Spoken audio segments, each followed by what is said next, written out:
It's time to go back to school. Witch's school, that is. Time to do some witch's homework.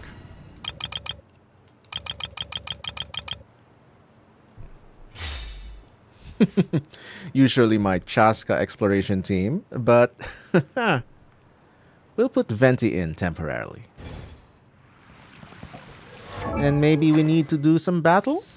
So let's put Venti on Elegy for now. Alright. I'm gonna do all the witches homework for this video. So sit back, grab your favorite drink, possibly a snack, and let's do some homework.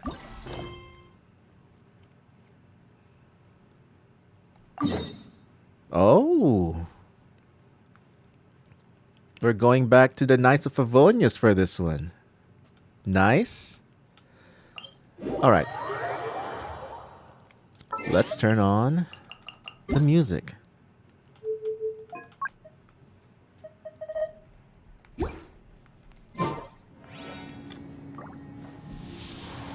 Oh my goodness. It's so nostalgic to be controlling Venti again.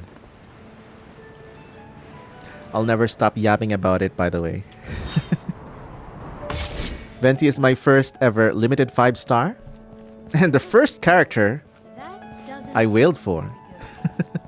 How about that?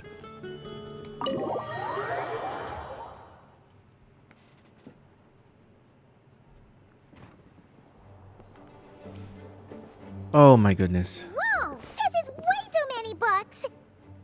Considering this library organizing job is classified as a premium commission, Paimon came mentally prepared, you know? Paimon? I thought you're now Paimon Plus. Who likes reading? But seeing it in person is something else. Why, if it isn't Cutie and Paimon? What brings you back to Mondstadt? Oh my goodness. Lisa, she's voiced.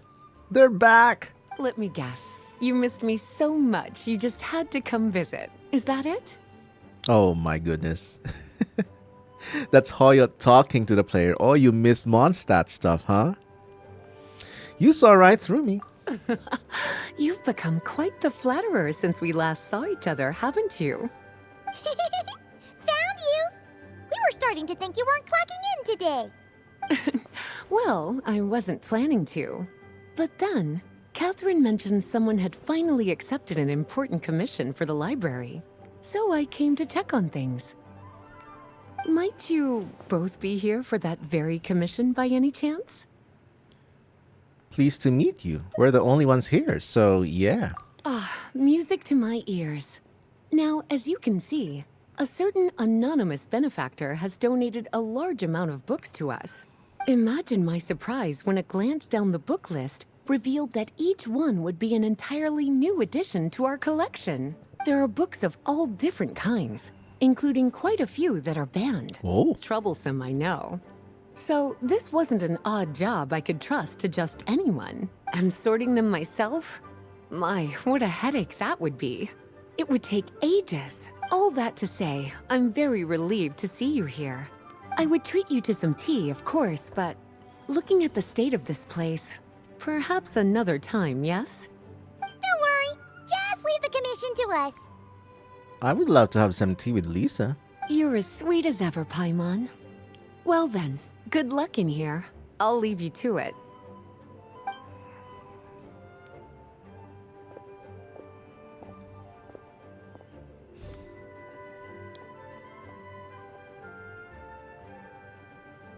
The Passage of Time montage.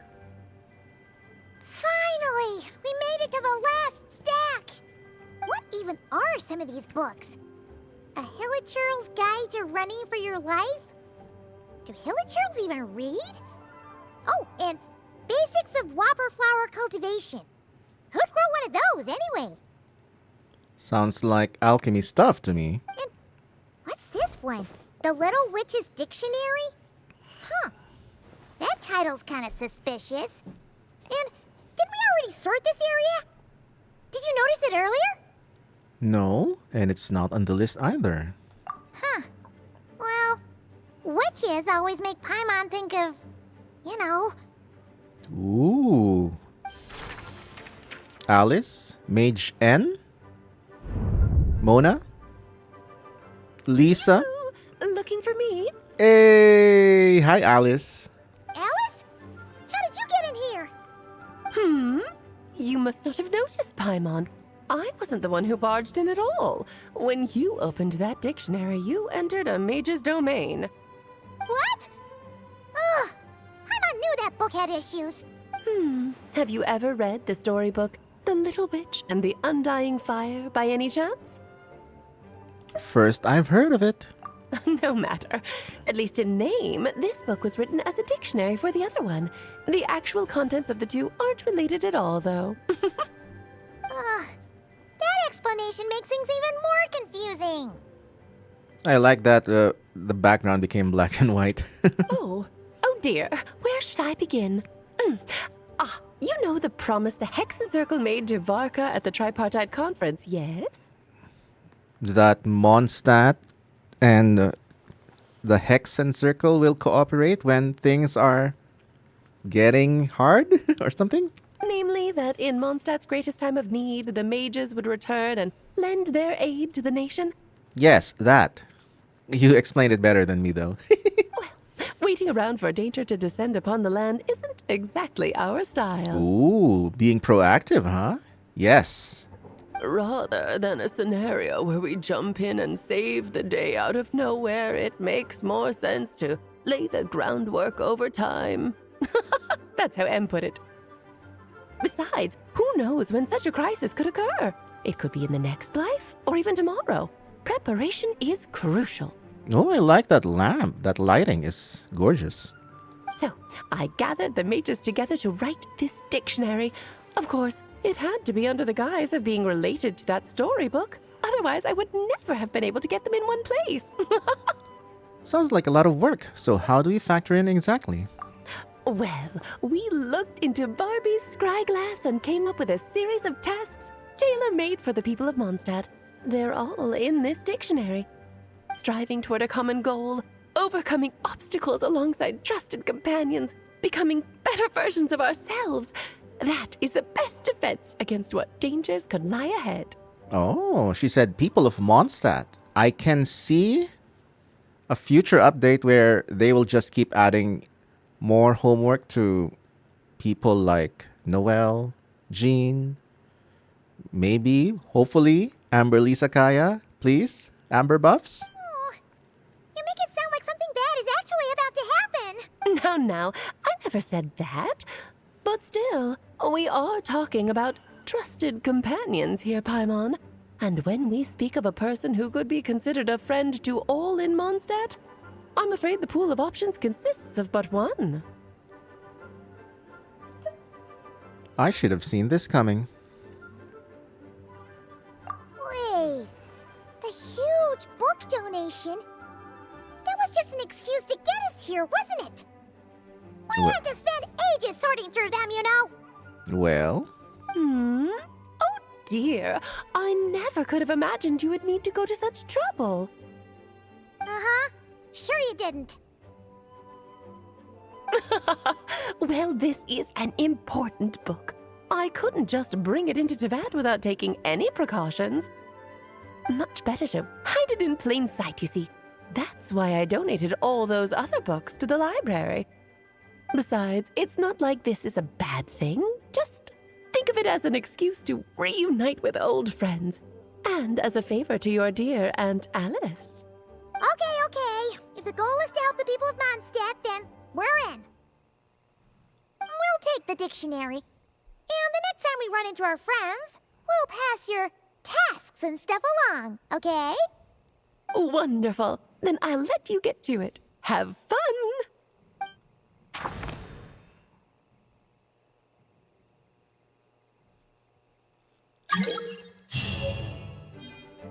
complete Witch's homework-related quests to unlock additional talents for the corresponding characters.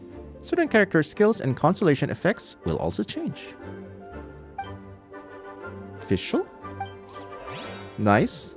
They made the princesin as the poster girl. Very well deserved. But yes, like I said, I can see an update where they add more Hexerai characters. It only makes sense. All right. Talk to Lisa.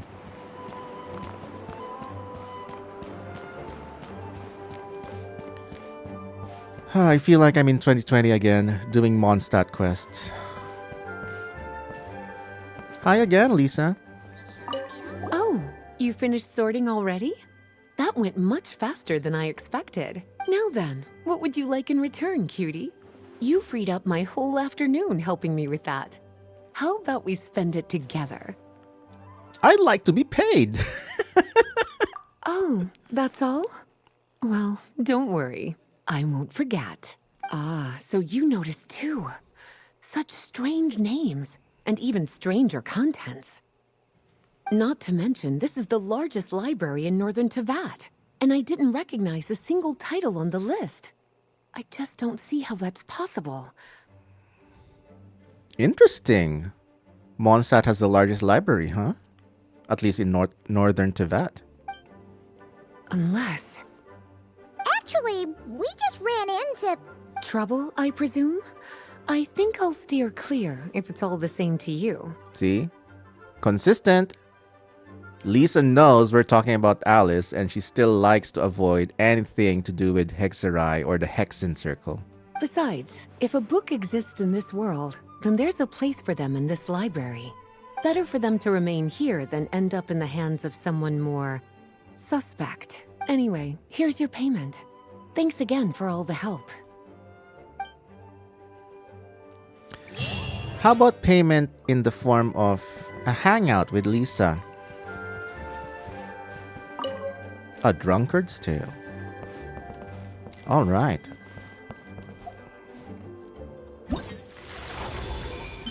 Invite character. I already have all of them at C6. But what the hell? Let's invite the princess in, because I like to see her. Oh wait, all at C6? Yeah, let's invite the princess in. I just want to see her splash out again.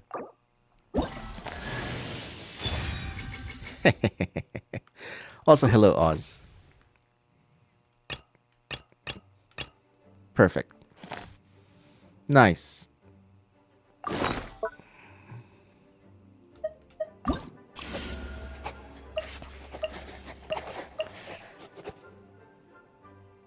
Oh, interesting.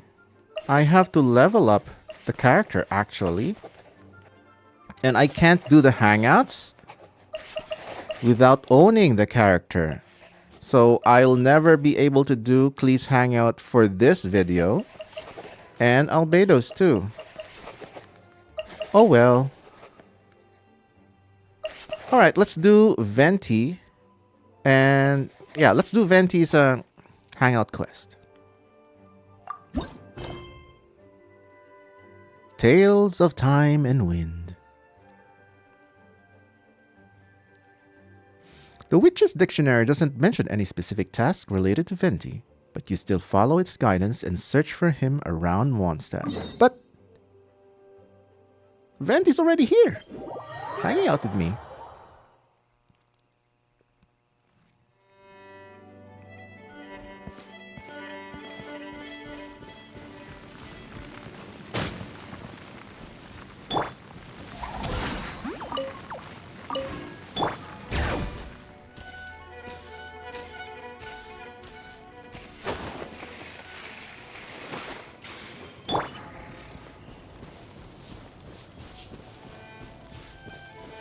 Oh, hello, Venti. Oh, I'll take that as a yes then. we're going back to Nameless Isle?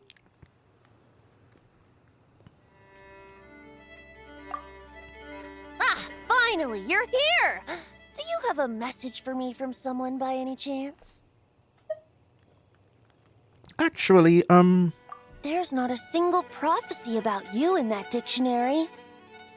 That's what you were about to say, right? The maid just wanted me to come see you anyway, though. Oh? One moment then. Your curiosity seems as strong as ever, Barbeloth. Alas, my future will have to remain absent from your dictionary. The wind may be happy to let dandelions trace its form and have poets sing it into verse, but to be contained is hardly its nature. Oh, look at that. Look at that. What a great screenshot this is. He is looking, staring right through Celestia. So, dear Barbeloth, please do set your pen down. Words heard on the wind are not meant to be recorded on the page. If you're truly interested in this legend, allow me to fashion it into a poem. I'll be sure to share it with you ladies at our next tea party. Implying that Venti and the Hexen Circle does regular tea parties. Barbeloth? She... Barbeloth has always been a reasonable person, and I believe she heard my request. As such, our conversation should be free from interruptions for now. Wait, Barbeloth was listening in just now? Paimon didn't notice a thing! Well, she is a Hexen Circle mage. They all have quite a few tricks up their sleeves. Still, you noticed right away and even got her to leave us alone. Doesn't that make you the real master at cards here? Well, Archon, duh. Given the various practical factors at play, I'd call myself a master with limits. Ever the humble one. There you go, being all secretive again. Well, anyway, there wasn't a single thing about you in that dictionary.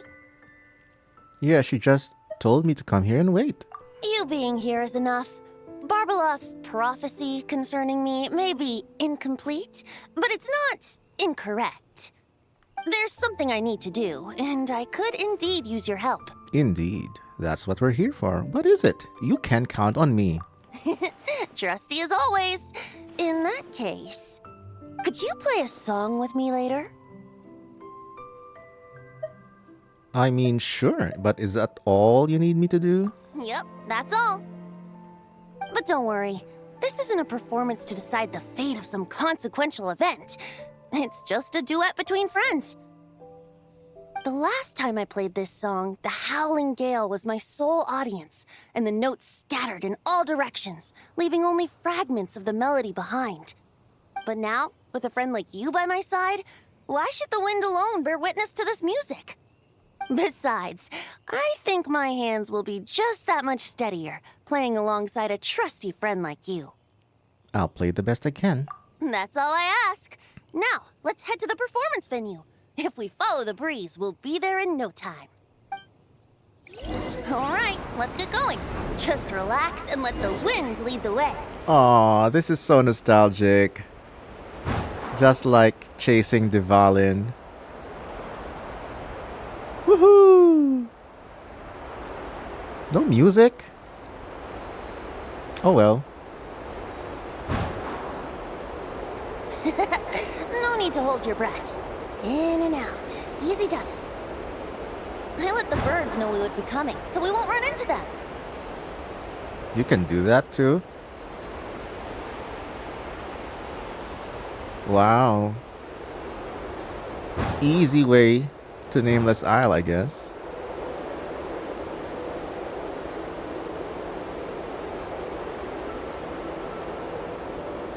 Okay, finally, some music. Don't worry. It's just a little ocean spray. You won't get soaked. Ah, the delightful sea breeze. Go on, breathe it in. I do love the sea breeze. We're almost there. I mean, as long as it's not a beach filled with otters and seals. Those are smelly, oh boy.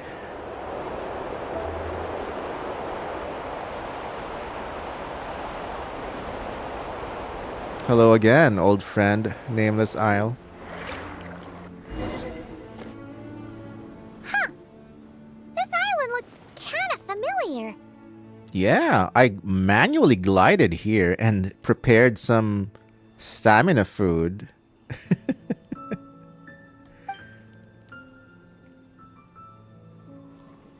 This island, is it special? Not always. It was once an isle like any other. An ordinary, unassuming aggregation of sand and gravel. That is, until seeds of stories were brought here by the wind and cultivated by time. And in due course, the wind brought forth new tales, and time caused them to grow into legends. So with that, allow me to welcome you in truth to this island favored by time, traveler. This is the place where time and wind met in the distant past. Interesting. Whoa. You suddenly sound so serious, Tone Deaf Bard. Paimon's not sure she's following this conversation anymore either. But Traveler is. She's just smiling there. Fret not, dear Paimon.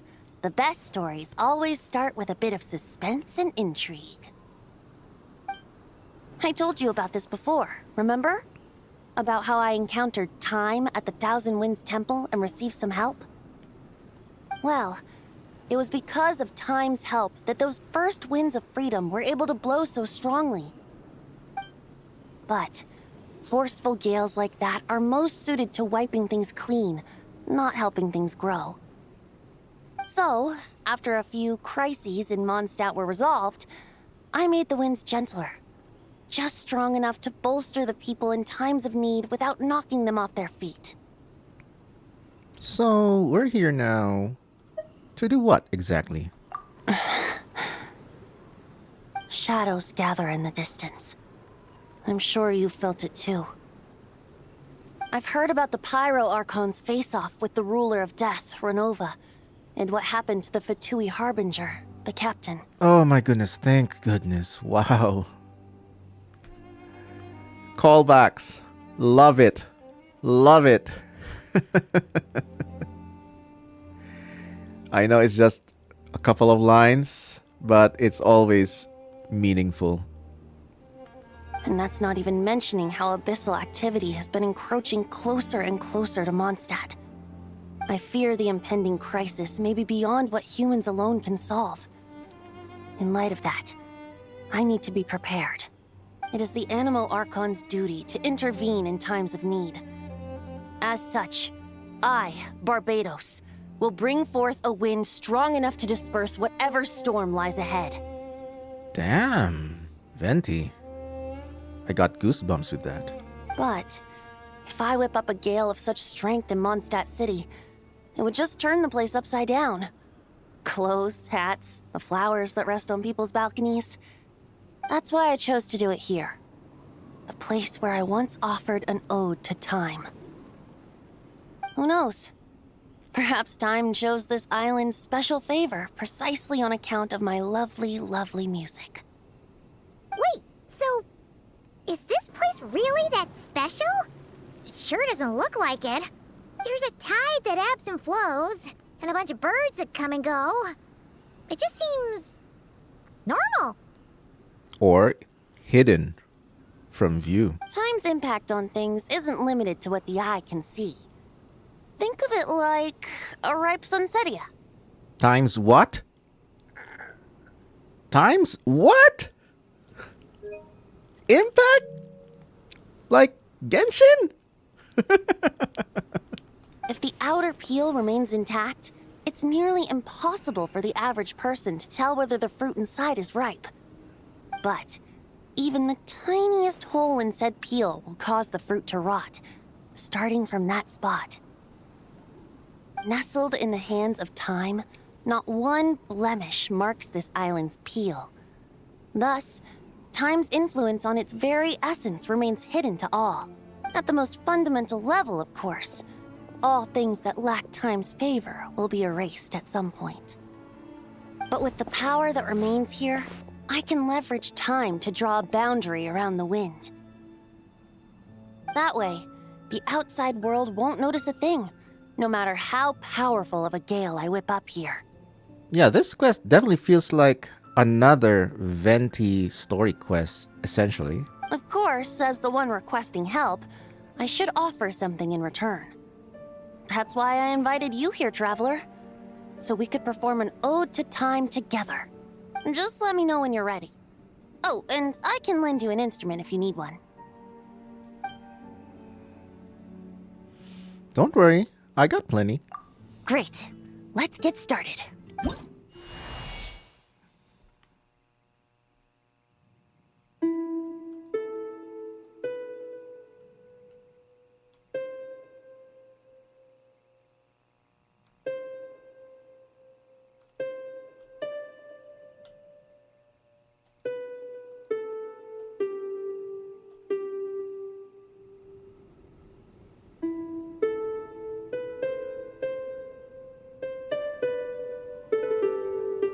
Beautiful.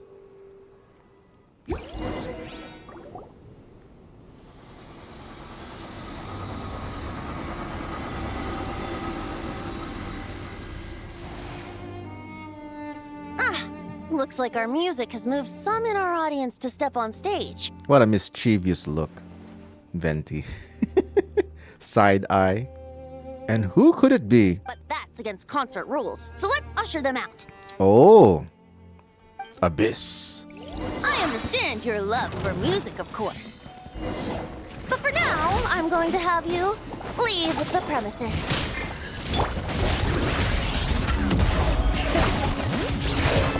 Think you can get away?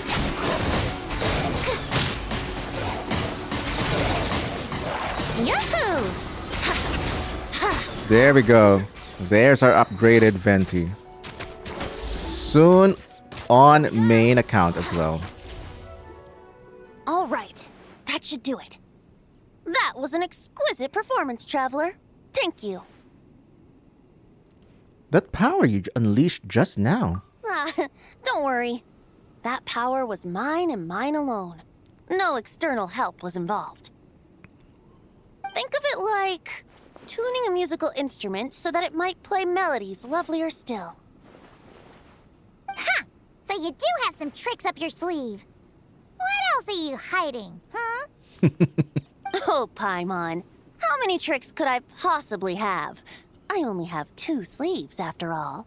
You know that's not what Paimon meant, Tone-Deaf Bard.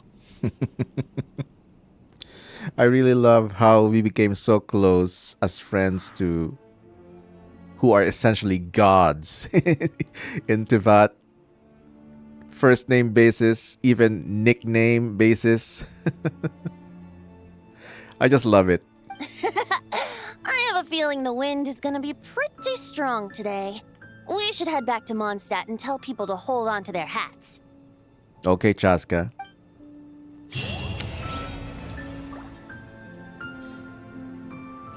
That was a nice little story snippet. Not gonna lie. 1 down, 4 to go. At least for now. It's really a shame. I thought, well, kinda hoped that we would still be able to do at least the story-related parts of Klee and Albedo, even if I didn't own them. And I guess now I have to level Razor and of course Durin. But for now, I'm excited to do the quest for Fischl.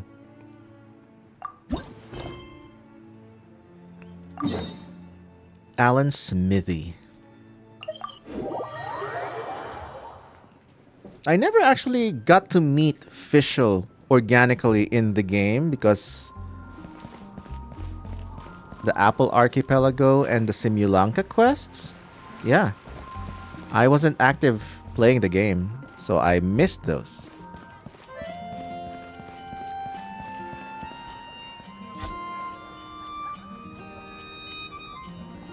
Ad Astra Abyssosk. Greetings, traveler.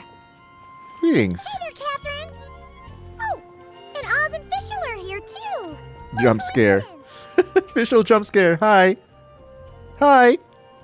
All things in this universe must plunge into darkness.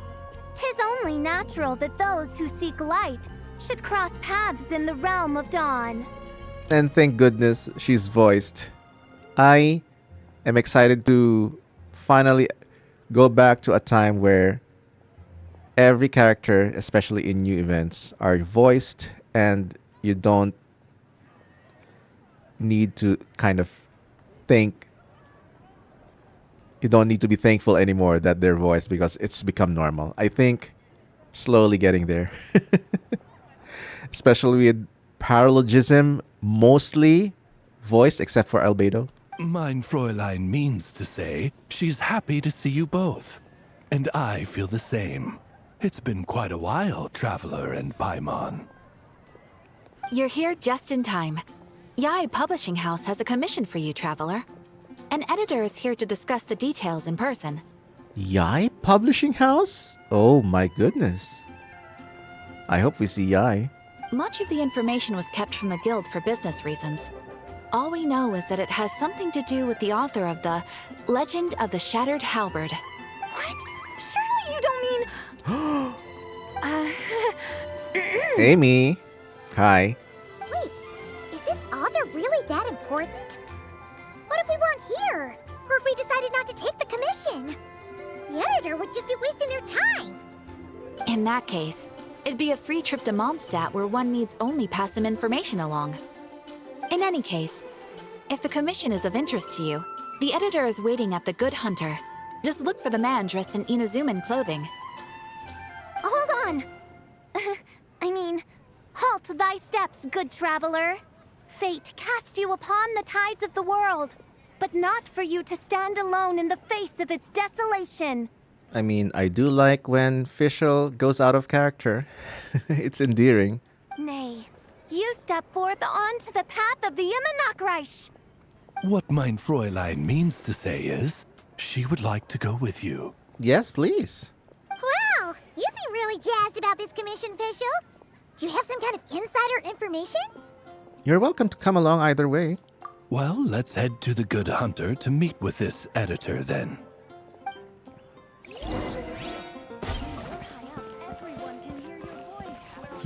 Okay, let's put Fischl in our exploration team. Fischl. Behold, the Prinzessin der Verurteilung. She's... Well, wow, okay. I just realized Fischl is my only level 90 Hexerai character. Oh, it's that guy. Hello. Alright, let's see who lucked out and got this free trip to Mondstadt.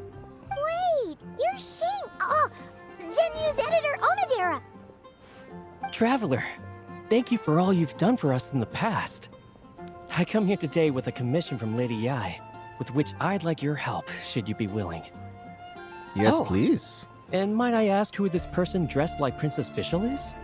What? How dare you? You have the pleasure of speaking to our eminent person, Fischl, Prinzessin de Vertelang. Mein Fräulein means to say that her name is Fischl, and that she is most pleased to meet you. Yep, this is Fischl. She's a reliable adventurer, and she's here to help. That's right. This is Fischl. I like that everyone's just like, yeah, this is Fischl. Yeah, I, kinda got that the first time. Since thou hast learned my name, understand this. To speak it is to be absolved. Praise it, therefore, and thou shalt earn thine salvation. Mein Fräulein means to say she... Ah, I see. I completely concur, my lady. Remembering names is simply basic etiquette. And if you might lend me succor in solving this problem, I shall indeed praise your names to the heavens above. As many times as necessary, in fact. Ooh, he's good. He's a writer indeed. You understood Fischl language before Oz could even finish translating. An editor is not to be underestimated. Well, let's get down to brass tacks then. Now, have you heard of the author Mr. Nine? He's famous for writing the legend of the Shattered Halberd. Flowers. What was that, mein Fräulein? flowers for Princess Fischl. That's what Mr. Nine is actually famous for. I like this Fischl pose. Oh, again. My closed eyes screenshot curse. Mein Fräulein means to say, even should the creator be cold and unmoving, the Prinzessin and her immer Nachtreich's resplendence might yet compel them to weep. Well, sure. The author of Flowers for Princess Fischl, Mr. Nine. He sent a letter from Nodcry asking for help, and he seems to be in bad shape. Wait, Mr. Nine is in Nodcry? I'm pretty sure it's an alias. Could be somebody we know. Or just a regular old NPC. So ask the Adventurers Guild or a local mercenary to find him. Seems pretty simple to Paimon. Where it's so simple. But here's the problem. We don't know anything about Mr. Nine. What he looks like, how old he is, where he's from. He's only ever communicated with us via letter, from addresses all over Teyvat. And he's never showed up to our annual meeting or events. Not once. Interesting. Could Mr. Nine be a witch? So, what are we supposed to do? Well, we'll need to investigate Mr. Nine's identity, that's for sure. Could be an Archon, a witch, one of the playable characters. Could be a Fatui. Who knows? We did a bit of digging ourselves, and we realized that ever since completing the Shattered Halberd series, Mr. Nine's handwriting began to change. Ooh, could it be multiple identities? His initial editor has decided to retire to focus on his own writing. And he didn't have much to add either. Whatever hath once existed in this world is enshrined in the memory of the Prinzessin de Vertelung, to endure unchanging in her Immenachreich. For from the sacred primordial words flow the wellspring of all cause and consequence. Mein Fräulein means to say that... Yes, we had the same idea. So, we tracked down the original manuscript of the Legend of the Shattered Halberd. Aw, man. Genyu's gonna be so mad he missed out on this. Almost slipped up with Xingqiu. Wait, you didn't need Oz to translate this time either, Onodera. Editors are something else. Sorry, Oz. You're out of a job for now. Osvaldo Hafnavines, hast thou perceived something? No such Henry exists, mein Fräulein. I sense a faint, elusive resonance. Something akin to the magnetic field, gravitational force, and threads of cause and effect that surround you, mein Fräulein. Isn't that interesting? Well, in the end, our only takeaway was that the design and craftsmanship of the paper point to it coming from Qingse village in Liyue. Oh no. Is it another one of Xingqiu's aliases? Probably not. Could Mr. Nine be from Liyue then? No, wait. If we're talking authors from Qingse village specifically... Chang the Ninth? No, it couldn't be. Could it? Could it be too simple? Chong the Ninth? Ah, I've heard of him. He won a Best New Author award for the first apprentice of Guhua. It matters not. Though the Saint of Tears and the Saint of Atonement perform manifold labors on divergent principles, their power flows but from a single source. Mr. Onodera, if you please. Wait, Oz? It's great that you trust Onodera and all, but we're still in the dark over here. You speak true, mein Prinzessin. Even if Chong the Ninth doesn't turn out to be Mr. Nine, he's still an author, and he could have had contact with him. I think it's a good place to start.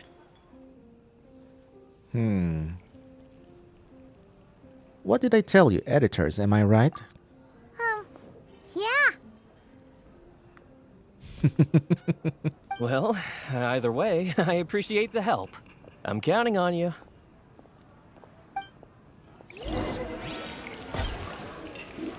Yeah, among the Mondstadt cast, I think Fischl has always been the most elusive for me in terms of story and lore.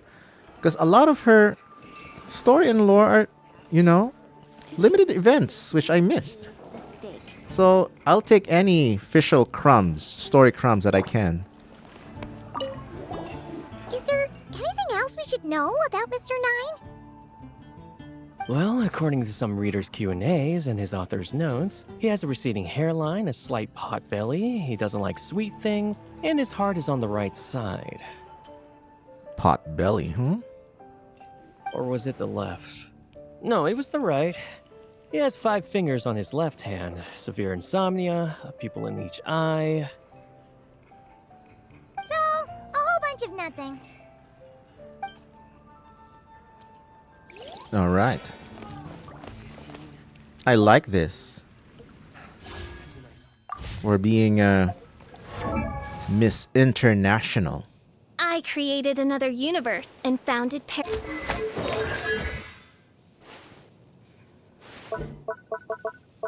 Oh! Interesting. Did Venti get this? Oh, I didn't notice that. Nice. Mona? Oh, there she is. I didn't notice that they had actually added an actual talent slot here. And Sucrose too. Man, oh man. Let's go. To Chingsa village.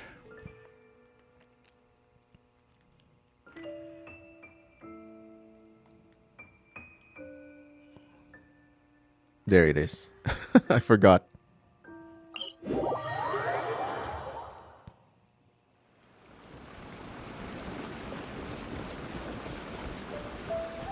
Oh, I remember this one. This is where we did Xingqiu's personal quest. Yahoo! Ah, just like the old days. Traversal Venti style. But the cooldowns, man.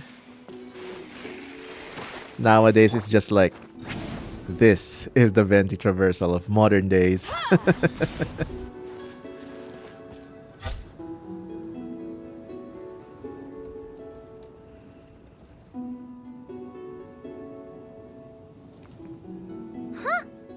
Chang the Ninth isn't home. It doesn't look like there's anyone around we can ask either. Shall we wait? Seems like that's all we can do. Still, could his absence mean that he really is Mr. Nine, now kidnapped and sent to Nodcry? Perhaps we should have a look around his house. Oh my goodness. Poor Chang the Ninth. Barging in without permission seems wrong.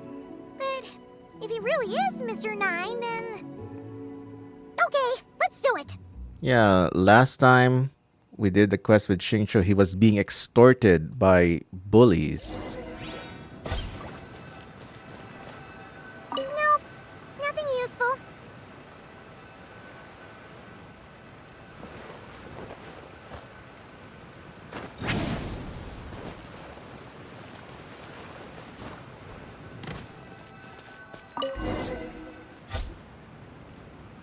Just seems like a bunch of ordinary stuff.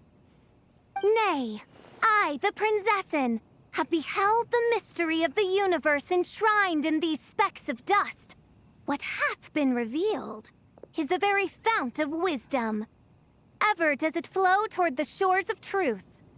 Mein Fräulein means to say she thinks this is a clue. A clue? A clue, a clue! Oz's clues.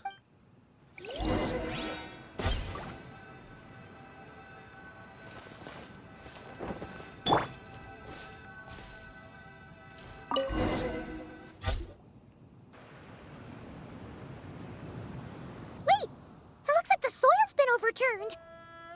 Oh no. Did some kind of overzealous fan have buried him in here? Maybe we should call the Millilith. What do you think, Traveler? It's all right, Paimon. Mr. Nine's most zealous fan happens to be right here. Oh, look at that face.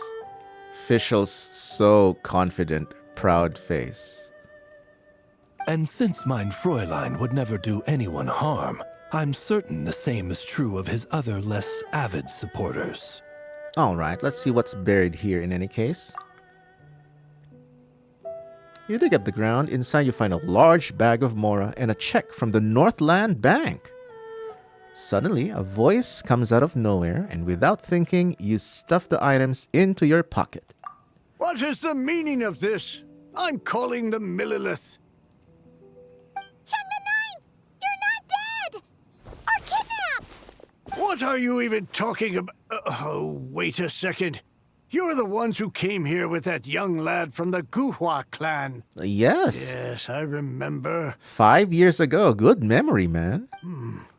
I'm guessing this is a misunderstanding then. The question still stands, though. What are you doing digging around my house? Oh, well, actually, we just wanted to know if you've ever written under the pen name Mr. Nine. What? Not even a whole bucket of hallucinogenic mushrooms could make me that delusional. No. If I were Mr. Nine, why in the world would I enter all those writing competitions? So he knows of Mr. Nine, if he's not Mr. Nine, because he's a reader. To what? Demolish the competition from the shadows? Yes, doing a real bang-up job, aren't I? My submission's never even been selected. The classic archetype of the boy hero is outdated. That's the kind of critique I get. Even opening with a plot twist or disguising your hero as a fool is falling out of fashion. Is that a a jab towards Venti? Modern readers are drawn to the boundless imagination and innovative world-building character of Mr. Nine's works. Good point. Besides, if I were Mr. Nine, I would have come clean the minute First Apprentice of Guhua won that award.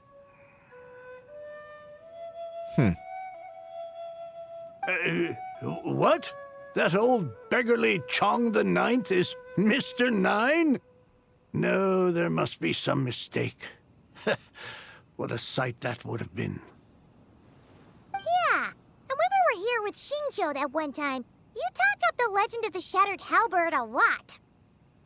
If you were the one who wrote it, that'd be like Jean complimenting herself for being a good knight. It just doesn't add up.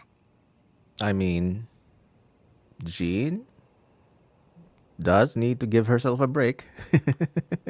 In any case, while this gentleman isn't the Mr. Nine we're looking for, I sense something of interest on his person. It's a peculiar signature, the same threads of fate I sensed on you, mein Fräulein, and on the manuscript. I believe the traces are related to Mr. Nine, and it appears I can track them. Hey, that's perfect! Once we head to Nokrai, you should be able to find Mr. Nine, no problem then. But, back to the signature. What were you doing before this, Chong the Ninth? Oh, well, I ran out of manuscript paper, so I went to buy some. I'm particular about that kind of thing. Creation of literature demands the highest quality. True. Ah, no wonder. Mr. Nine uses the very same type for his manuscripts. Huh, that explains it. Thanks, Chong the Ninth. We should get going. I'm not quite sure what I did, but you're welcome, I suppose. Farewell, creator of another world. Though I must say, the laws and narratives thou hast ordained can scarce compare to the dream dust sedimented in the Immonokreich. Mein Fräulein means to say, your writing isn't... I mean, mein Fräulein offers her thanks. Good save, Oz.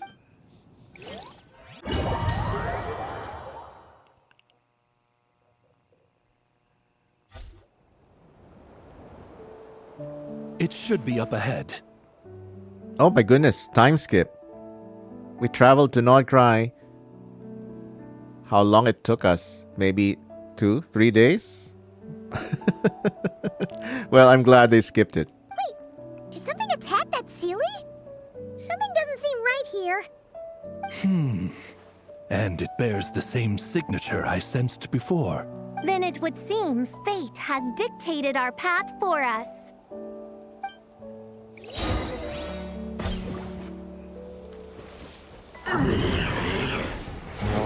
Oz, reveal thy... Get to work! You two! Time to... Yep, Think you can get away? my Venti still doesn't have the hex buffs. Come on, let's do this, Fischl. Wings of darkness! Come, sever night from day!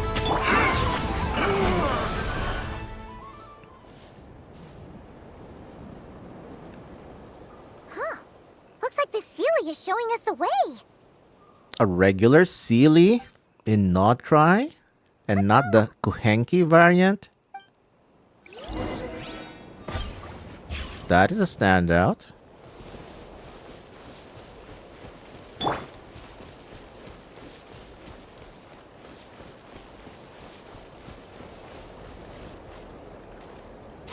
By royal decree! Oh, domain?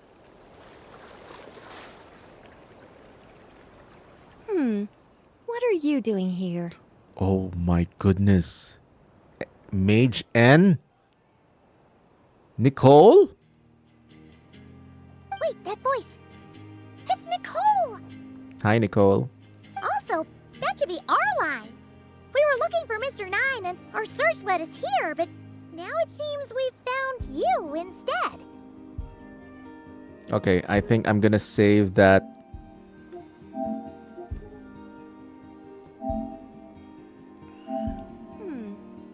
Oh, I need to save longer.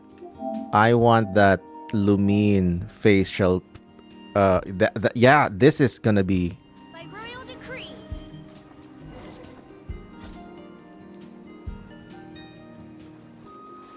Yeah, that is gonna be a thumbnail reaction face. Beautiful. Lumine has some of the most expressive facial reactions.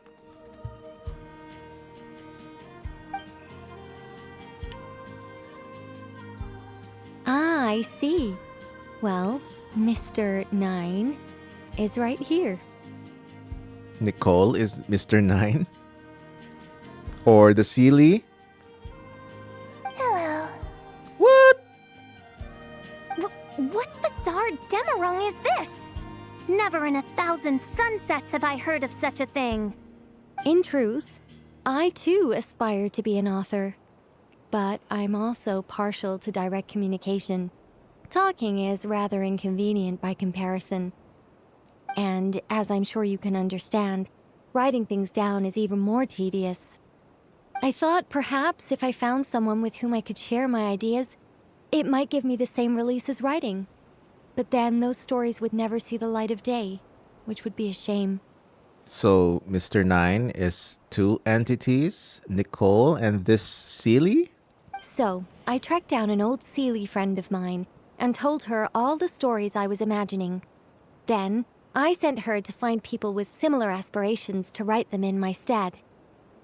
We even came up with several character traits to lend a certain authenticity to Mr. Nine. A receding hairline was one of them, I think. Wait a minute. Mr. Nine is literally several ghost writers for Nicole? That is funny. Yep, I'm the one she roped into all this. Come now, it was beneficial for you too.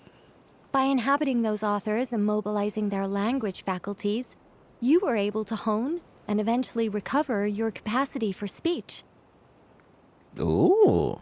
It's nice to know that Sealies have the capacity to do that. And anyway, an angel has always functioned like a sort of a flash of inspiration in someone's head. I'm sure it was like stepping into old shoes. So you, what, possessed people? Isn't that kind of intrusive? Is it possible that she also possessed Chang the Ninth, maybe? Oh, it's fine. She did it while they were sleeping. As long as the person is someone who dreams of creating worlds of their own, this inner writer within them will automatically awaken. Yeah, that sounds very automatic. Wait, but what about the letter and the strange intuitions Oz has been having? Nicole sent me to monitor the situation in Knockcry. And it's super dangerous, okay? So I needed some help. It's not like I have the knowledge or power of the heavens anymore. As for your friend over here? Well, you see, when writing a story, it's not uncommon to incorporate certain half-true details. For realism's sake, you understand? I like Nicole's design as a Dodoko. It's I don't know, the purple and white motif. It's very pleasing. Yeah, we've seen that before. A real curse was written into an Inazuman light novel once. Indeed. In a similar vein, Mr. Nine's stories are full of metaphors, including one for the creation of life. What it describes isn't made up, per se. Oh, Fischl. We just never imagined someone would actually manage to use it. Until you came along, young lady. Oh my goodness, it's fate. Mein Fräulein is speechless.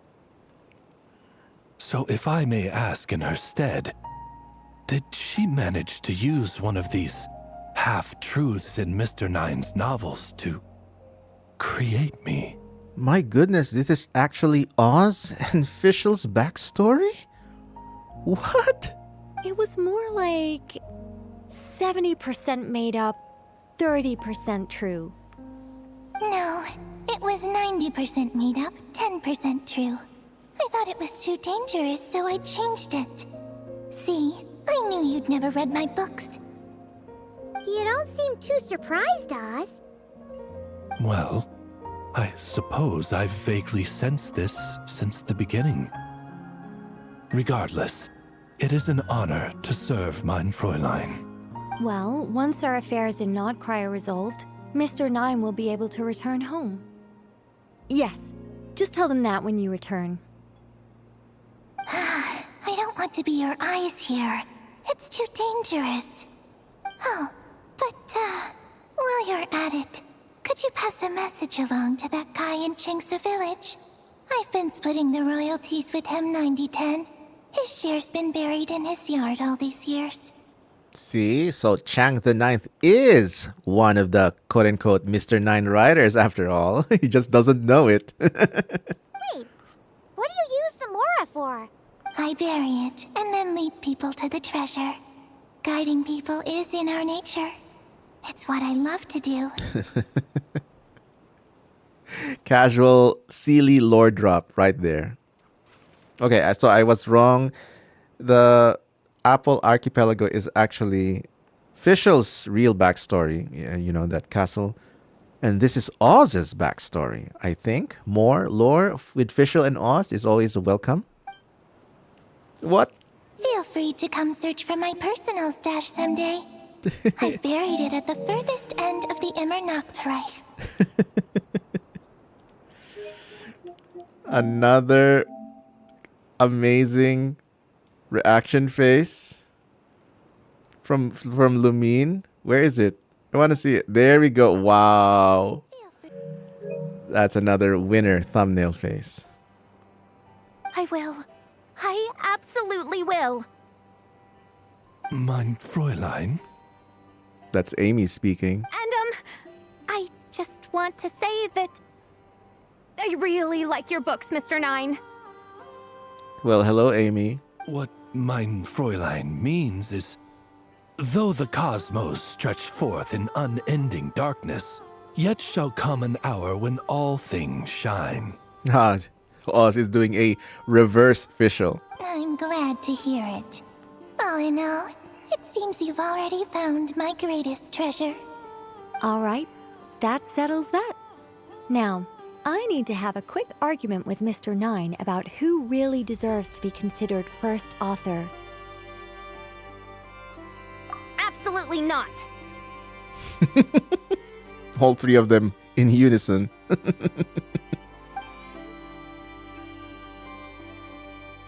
After saying your goodbyes, you begin the return journey. Probably like a week.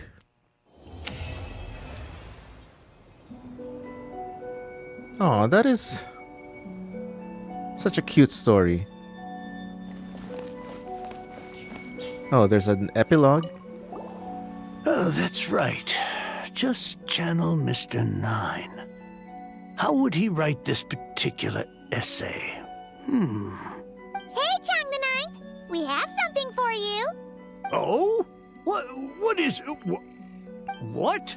Where did all this Mora come from? About that. So, the thing is... Right. Mr. Nine really admires your work, so he decided to fund your writing career. Wait, what? So, channeling Mr. Nine actually worked. I can't believe it. Of course, for Chang the Ninth, wealth pales in comparison to his craft. The matter of Mora is swiftly forgotten as he puts pen back to paper. Thus, you continue back to Mondstadt.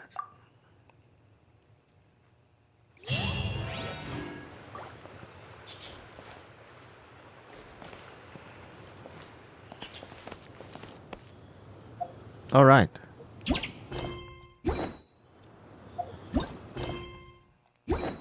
So, Fischl's quest is finished. Wrong book. Nice. 2 down. Man, these witches' homework quests are actually quite extensive. I'm enjoying it. It's not just, I thought, the way they presented it during the special program, that it was just going to be some short side quest. It even felt like it was going to be like some sort of glorified fetch quest, but apparently not. It's full-blown character chapters. I love it. And Fischl's is quite enjoyable.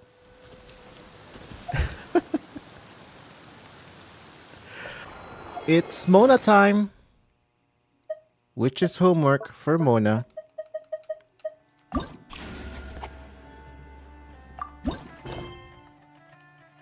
A dry world doth not reflect the stars. Oh my god, that is so Mona. Oh, of course. We're going to Mona's house. The one notorious house with a hydro sigil that everyone thought they could open using Barbara. But nope, everyone was baited.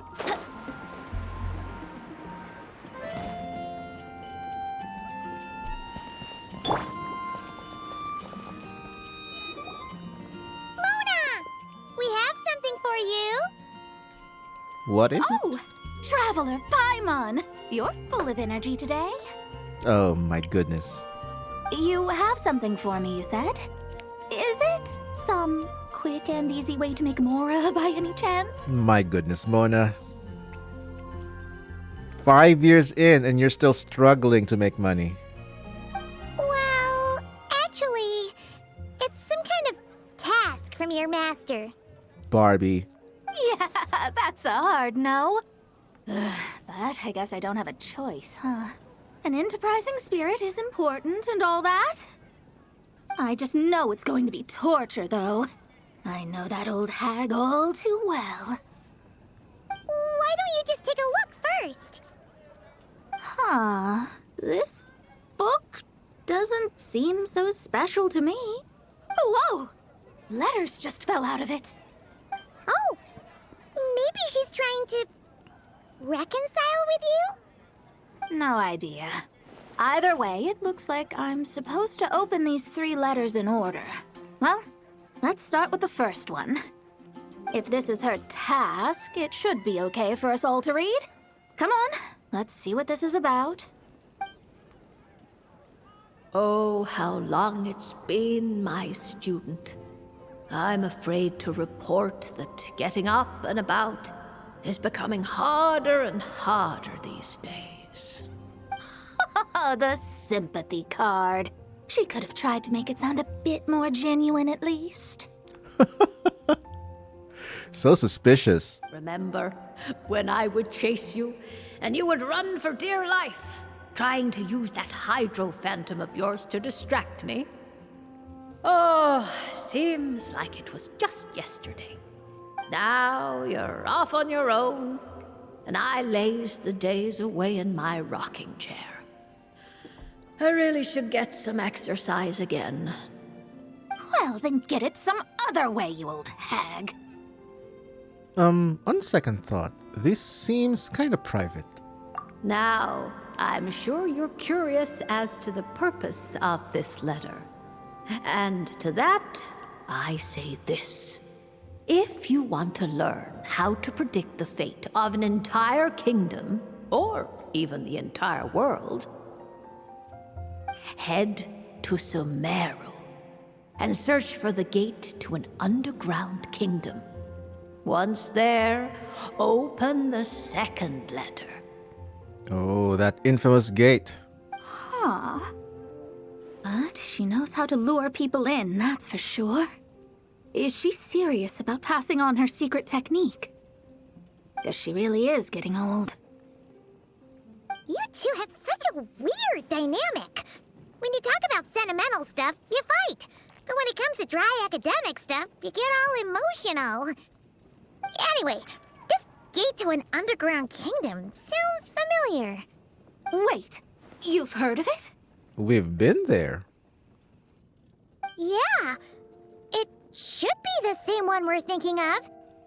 Perfect. I don't even need to investigate then. Oh, that means no hired guide, no lodging, no shelling out Mora left and right. My goodness. She's giddy. Come on, there's no time to waste. Let's go. And since you didn't mention a transportation fee just now, Paimon's guessing that means... Yep, same method as usual. Let's go.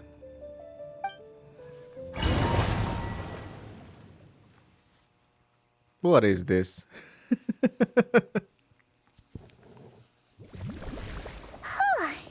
This brings back memories of summertime. It's actually kind of refreshing. So, this is the gate to the ancient kingdom of Conria. We're back. I'm sure a lot of secrets and tragedies lie behind it. This is a beautiful scene. Wow. That lighting, look at that. Well, let's open the second letter. Let me see here. Yep, it's this one. As the ancient Sumeru saying goes, rote knowledge bears no fruit until it is watered with the showers of wisdom. With that in mind, there is a phenomenon in this land known as the Sign of Apausha. It is a celestial mark that burns in response to an all too ardent desire for the truth. In that sense, perhaps it's more fitting to call it a sign of truth instead. The records of this ancient kingdom state there are several large subterranean lakes in Conria, clear and calm as mirrors, whose surfaces reflect the true stars. This is because the sign of truth created in the water is able to bypass the false sky and connect to the outer universe. Ooh, interesting lore. I had no idea. To observe the gravitational forces and influence of celestial bodies, one must be able to see past the false sky. Only by obtaining these cosmic parameters can one predict the fate of this world. Now, my task for you is as follows. Open a sign of truth in front of the gate to Conria. The rest is a bunch of stuff about the ceremony the old hag came up with to summon this thing.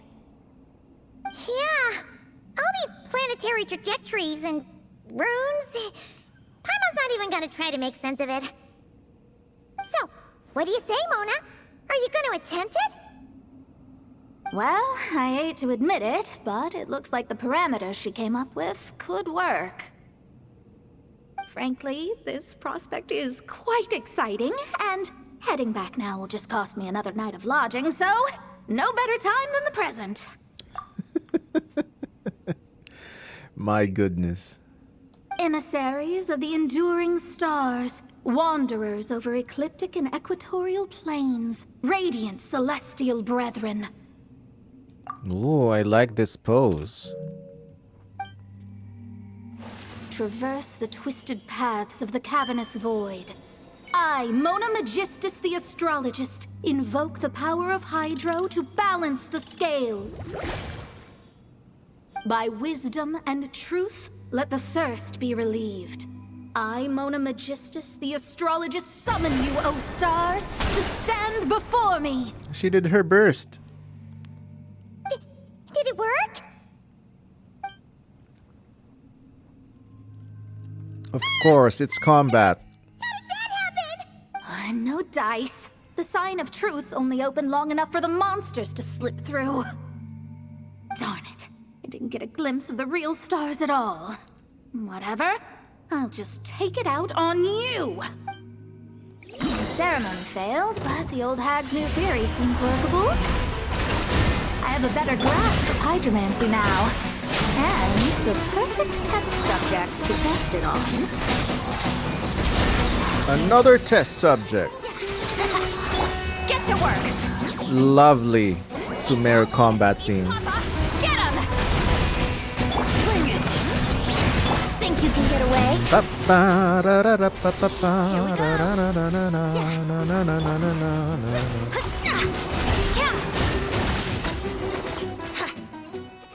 Phew! That's that. Well, the old hag said to open the third letter once it was all said and done. But I couldn't make it work. So, should I still open it? Open it. Open it. You know, Paimon thinks she understands your dynamic a lot better now.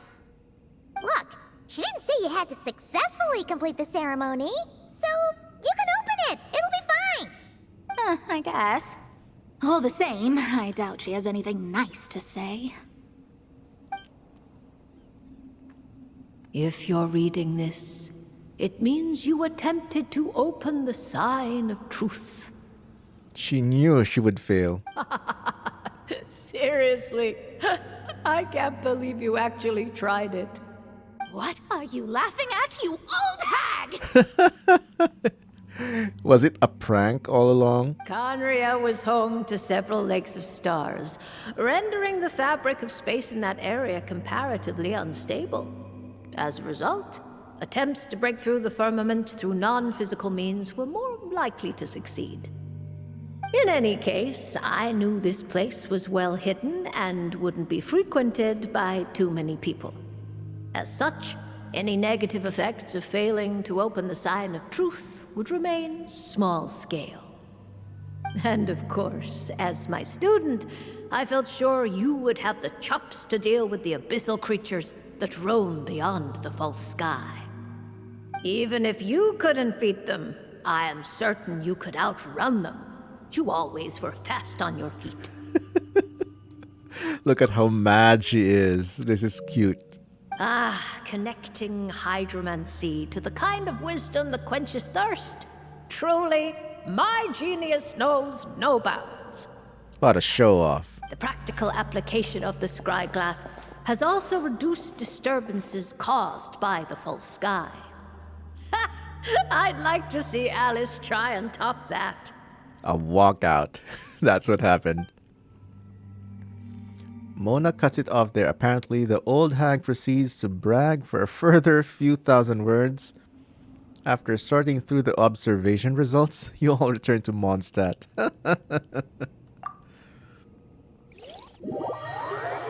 Big lol.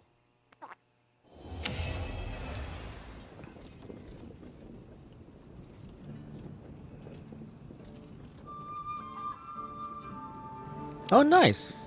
That was quite short and sweet.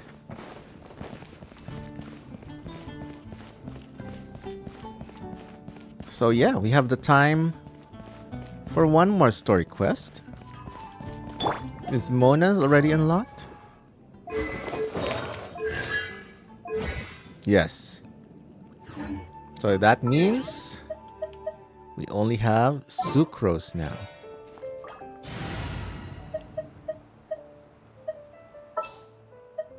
Let's give the slot to Sucrose. I can do it. Oh. I panic pressed. I can do it. All right.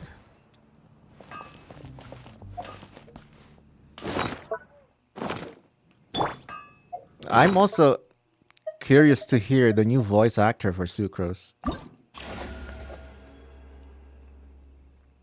3 down, 1 more to go.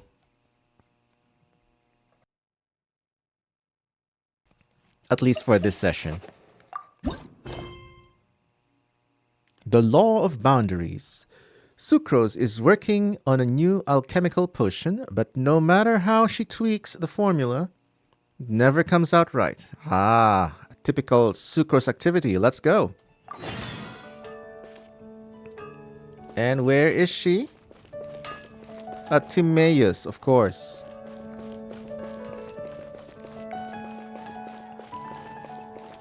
There she is. Oh my goodness. Just like the first time we met her. She's at Timaeus. Given previous results, I should make a few adjustments to the experiment and ensure that the materials and equipment are all in order. As for the potion I need to make... Oh, Traveler, Paimon, what brings you here? We're here to help with your task. We wanted to see if you could use some extra hands. My task? Oh, you mean the one Mr. Albedo told me about? The one from the Hexen Circle? Well, you're just in time. The experiment is ongoing, and I was just about to work on it. Ongoing? So, you've been working on it all this time? Yes. It aligns with other research topics I've been working on, so it hasn't been too much extra work. Still... What? Is there a problem with the experiment? I've been unsuccessful so far. Oh, so it keeps failing, huh? It's not as simple as just failing. The whole theoretical framework behind this task is a bit more complicated than I imagined. So what's this task exactly? Oh, right! You still haven't told us what kind of experiment it is. One meant to develop a potion that can transform sweet flowers into a variant 16 times its normal size. That is to say, the formulation of botanical augmentation reagent type 4, iteration 7. As you can probably guess, this is my 7th time running the experiment. Oh no. Wow! So, basically, we need to make growth serum. Or the 7th version of one. Well, yeah, that's about right. This is my 7th attempt, but I didn't make many adjustments to the formula this time, because both the theoretical principles behind this experiment and the products of the process prove there's nothing wrong with it. But you haven't succeeded yet, right? Yes. I'm thinking that it's not my current formula that is wrong, per se, but rather, some other key element is missing.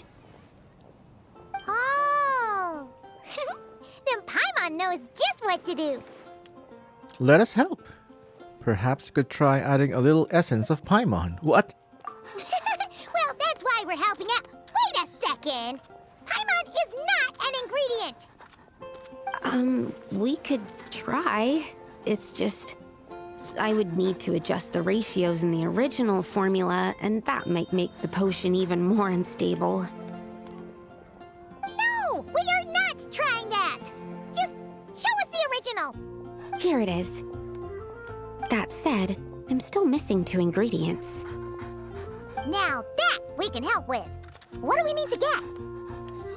I need spring water from Springvale to use as the base, as well as Eye of the Storm fragments. But that last one could be tricky. Not for us. We've got this! Let's go! Let's tackle the Eye of the Storm first. Yeah, the new voice actor will take some getting used to. But it does, I mean, if we're gonna make some story logic out of it, Sucrose has grown more confident and is less shy. That's my copium. But yes, new voice is always better than no voice. Animal test 6308. Oh, of course. Why did I even bring Delve into destiny. a couple of Animo characters to fight an Animo aura enemy? You're our only hope, Mona.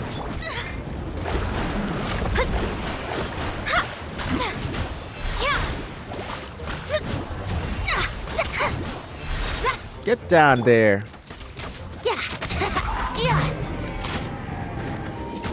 Thank goodness. Decided by destiny. Let me scrub. Alright, that's the first ingredient done. Wow, you two work fast. That step usually takes me forever. We can get the spring water down there.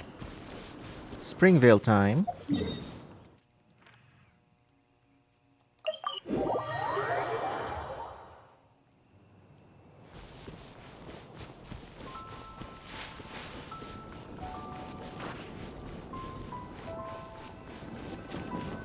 The high quality of Springvale's waters makes for a stable potion-making ingredient.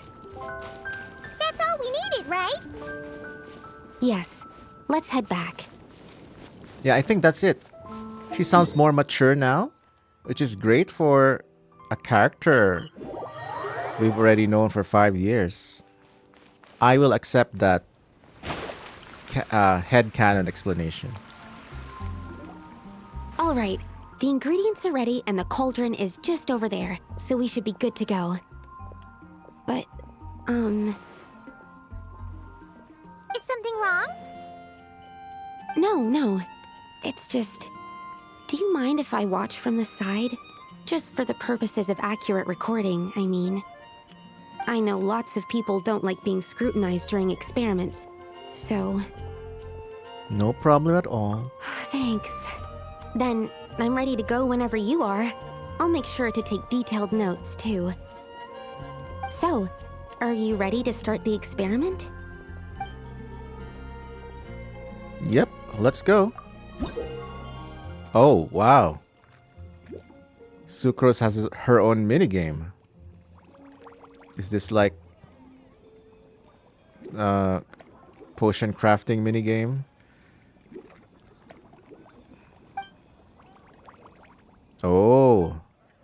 It's just like a bejeweled puzzle.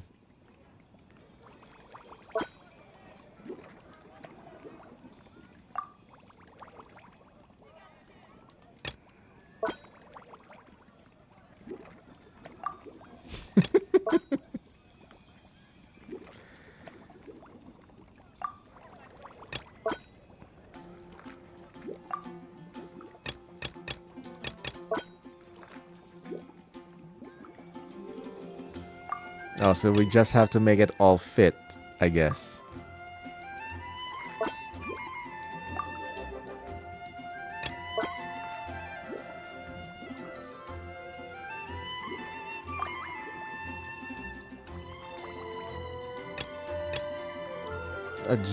Let's adjust this.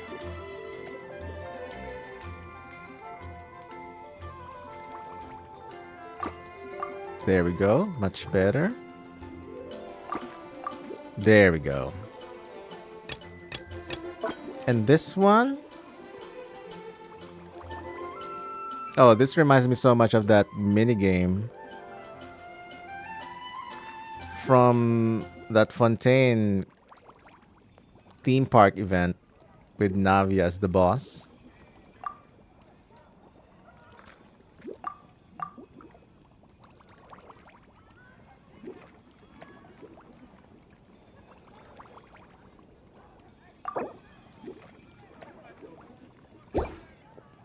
Well, it still worked. That's it. Your execution was perfect. Really? Yes, I don't see any flaws in the brewing at all. Let me extract some and test the product's composition. One moment. Yes, like I said, flawless execution. The potion is perfect. It's exactly what I was expecting. So? Was the 7th time the charm? Upon examination, it seems identical to the previous 6 iterations. So, fail? Oh! Wouldn't that make the results identical? Not necessarily. Experimental outcomes can differ even with similar variables all around. You never know what the result will be. That's what makes experiments valuable in the first place. Come, let's test this thing out. I planted some sweet flowers beforehand which we can use. We just need to douse them with the potion and see what happens.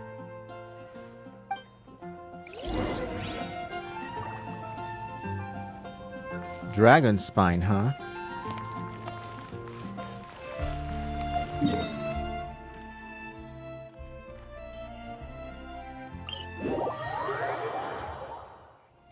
We meet again, old friend. I'm awake now.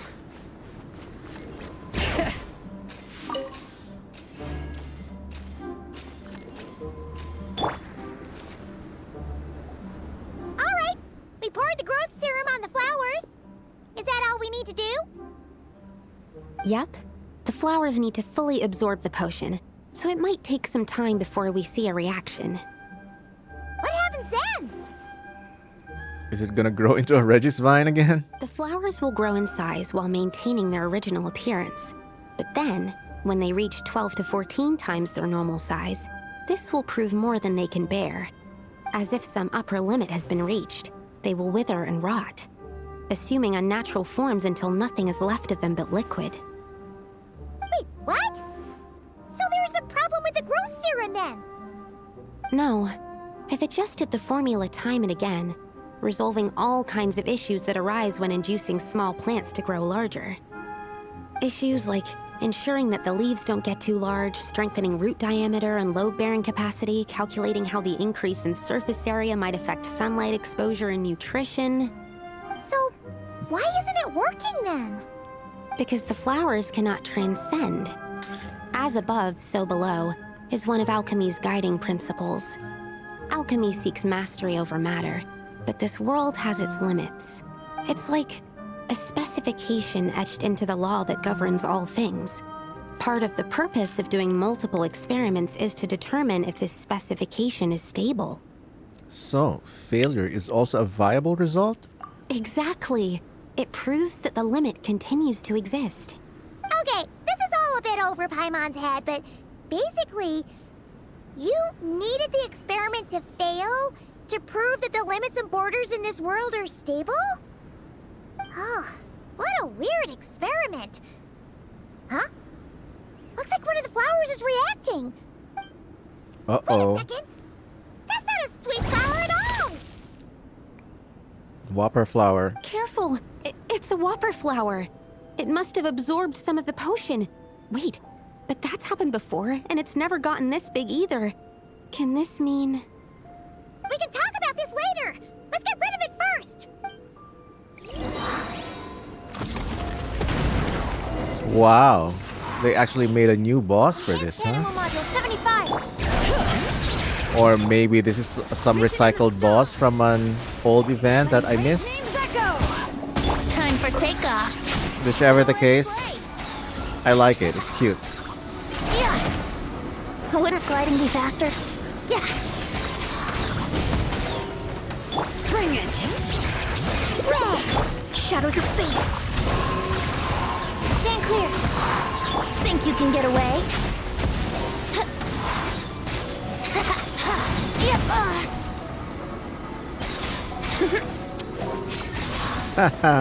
Back to its own size. Phew, we did it. Even at that size, a whopper flower is just a whopper flower. But, was it supposed to get that big? I could only make a rough estimate during the battle, but it looked at least 16 times its original size, maybe even larger. This means that the experiment worked. Uh-oh. It means things are changing. Wait, but isn't that a good thing? I'm still not sure what the implications are. But if further attempts succeed in reproducing this result, that means that something's different. Perhaps the limits and laws of this world are changing due to some unknown factor. Yes, Tevat has its own laws. I can't say if that's good or bad, but from an alchemical perspective at least, expanded boundaries means that more possibilities are now open to us. Either way, this brings my task to an end. Seems so. That said, it could also be an effect of the person who made the potion. There could also have been something special about this particular whopper flower. There's a lot that still needs to be confirmed, so I suppose this task opens the way for further questions. Well, we're here if you ever need some help. Could we try using the growth serum on Paimon? Just think about it! Paimon could probably beat a whole gang of treasure hoarders to a pulp if you were 16 times bigger! I have my doubts. The only reason the serum worked on the whopper flower was because its internal structure was similar enough to a sweet flower. If you drank some, you might become 16 times bigger, but you might also turn into a plant-based life form. Yeah, nope. That's not happening then. Oh, by the way, Paimon wanted to ask, why is all your research focused on things like sweet flowers and sunsettias? Oh, that's simple. Both sunsettias and sweet flower nectar taste sweet. So in that sense, accidentally making a whopper flower 16 times bigger comes with a hidden benefit. Because whopper flower nectar Tastes exactly like sweet flowers? And that's why she's named Sucrose. That's right. Once I've extracted the sugar from the nectar, I'll give you some. You get it!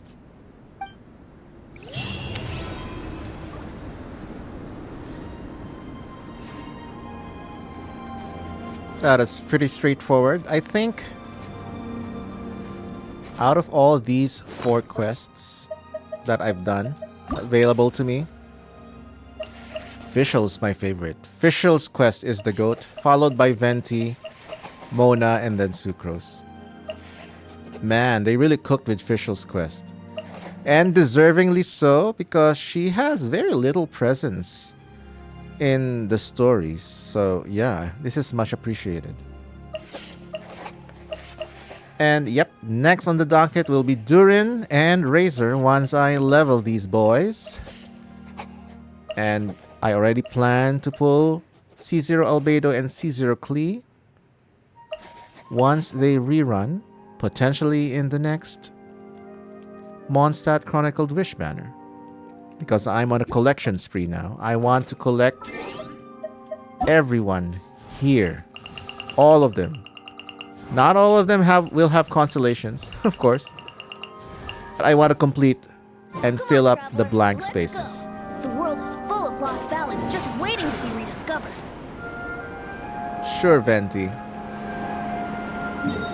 Yeah, let's go back to Mondstadt and wrap things up there. Yeah, this is wonderful. I love these quests, mini slices of life. But man, Fischl's is a whole new story quest chapter just for her.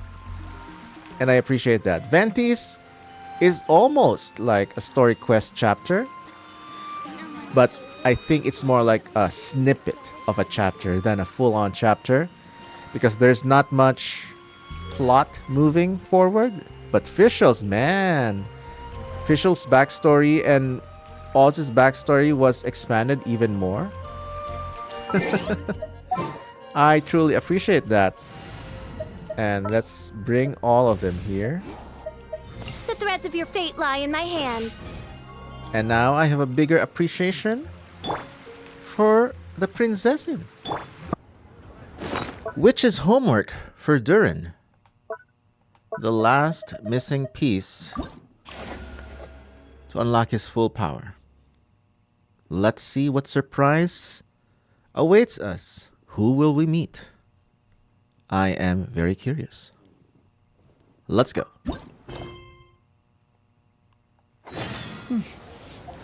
Actually, let me check one thing.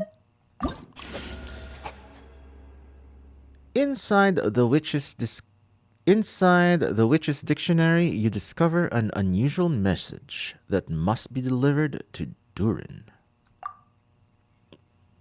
Recommended quests.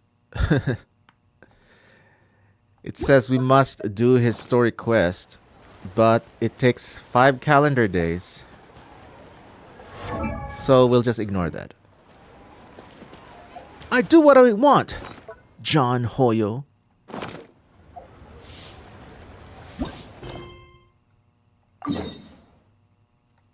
Of course. Mondstadt.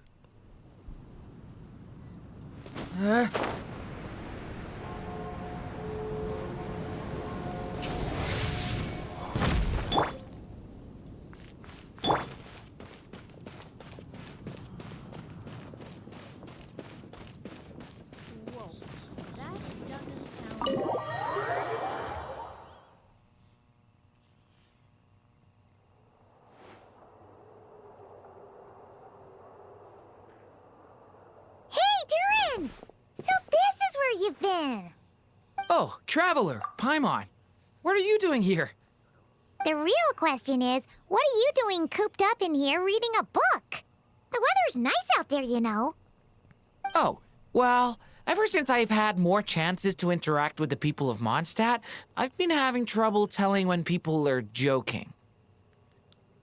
For example, I saw a beautiful flower the last time I was at the florist, so I told the shopkeeper, and she said, if you like these weeds so much, you should add some mint and sweet flowers and make it a bouquet.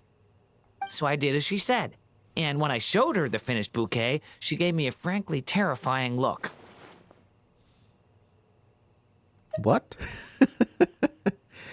You have a unique perspective, Durin. Feels like she's the one with the issue here. Later, Albedo opined that this happened because I have trouble understanding the meaning behind words. Ah, yes. Poetry is one of the best ways to understand the meaning behind words. So after I learned the Mondstadt script, he told me I could come here and read. I was born from a storybook, so I felt that these books might be able to teach me more about the rules of this world. And, well, I guess I lost track of time. So, did you guys need something? Friends do often drop by just to say hi, Durin. So we're here at the Hex and Zirkel's behest. Oh, I want the first one. Oh, I see. That's another rule learned, then. Yep. That said, we did have business we needed to discuss, right? Yeah, we have a message to pass along from Rhine-daughter. The Rhine-daughter? Oh, it's from Aunt Rhine-daughter? Oh my goodness. He's aghast. Are you okay? Don't be nervous. No, I'm just surprised. Rhine-daughter is my mom's friend, and the mother of the dragon that once existed in my stead. I supplanted him, took the fate that should have been his. So if she dislikes me, well, I'm not sure what I'd do. I don't think she holds it against you. Either way, you have us. Yeah, we're here for you. But seriously, Paimon doesn't think it's anything bad. That does make me feel better. Well, I guess I should open it.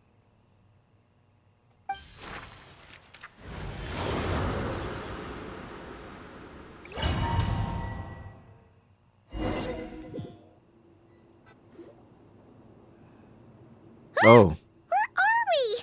Did this stupid dictionary transport us to some weird place again? this is the Imaginarium Theater, Paimon. You've been here countless times. My mom's scent. I sense it here. Whoa! Here comes a strange cat.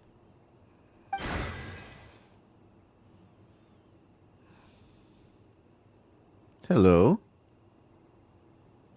This land is full of magical cats. Well, this is familiar. I have a message to deliver on Master Rhindaughter's behalf. A cat with a monocle. How fancy. Ahem. This is the first time we're meeting, so I'm not sure how to address you. But since you're Hem's child, I suppose I'll stick with Mini Durin. My goodness. Rhindaughter's voice acting is, I don't know, so calm, and yet there's some tension behind it. Yeah, exactly the same as that God's Limits animated short. Though you appear smaller than the Durin that came before you, that same strength flows through your veins, not a drop less. He was a child of Humus, an incomplete creation. Thus he lacked the will to control his own strength. Yet this power was beyond what he could withstand, and so it twisted him, consumed him, thus sealing his ultimate fate. Albedo claims that you have transcended this tainted blood, becoming a being much like himself. That is his opinion. I remain unconvinced. Oh, ho, ho. I trust only the facts, only that which I see for myself. So take this chance, child of M. Prove yourself to me. Damn. Where did all these monsters come from? Is this the proof you need, Aunt Rhindaughter? Very well. I'll show you what I can do. Show me what you got. Within me is surge. This is Easy peasy. Looks like Albedo wasn't mistaken after all. Next time, maybe don't ambush us with a bunch of monsters just to prove a point. Still, I do feel like I can control my power more freely now that we've defeated them. After hearing about you, I prepared a technique that would seal the dark power in your blood. I had planned to take this opportunity to pass it on to you. Of course, using it comes with a price.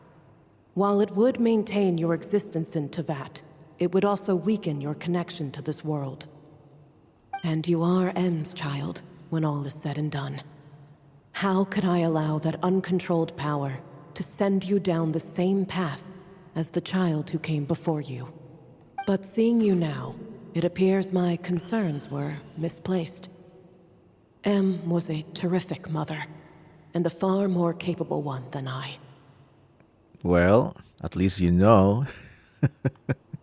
My goodness, all of Rhindaughter's creations in Teyvat are, yeah, monstrosities. Bakunawa, the old Elinas, the original Durin, oh my goodness. And I must admit, I'm rather curious to see how far you can go. How will you, an alchemical being truly integrated with this world, find your place in human society? I guess Albedo is the only true good creation she did. I've never conducted an experiment like this before. As such, you may yet hold the key to some unexpected answers. Hey, you got one thing wrong there. Durin's not an experiment. He's our friend. Yeah, Paimon, you show her. I'm not sure I understand, but I appreciate your kindness, Aunt Rhindaughter. Ahem. And that's all Master Rhindaughter has to say. Could we get a self-introduction at least? Yeah, we're used to talking cats at this point, but one that can imitate someone else's voice? That's a first. I'm not even sure, is this the first time Traveler is directly, well, the most direct as possible, interacting with Rhindaughter? I'm not sure. We always have a ton of interactions with Alice and Nicole, Barbeloth too. But this might be the first that I know of that is also voiced with Rhine-daughter.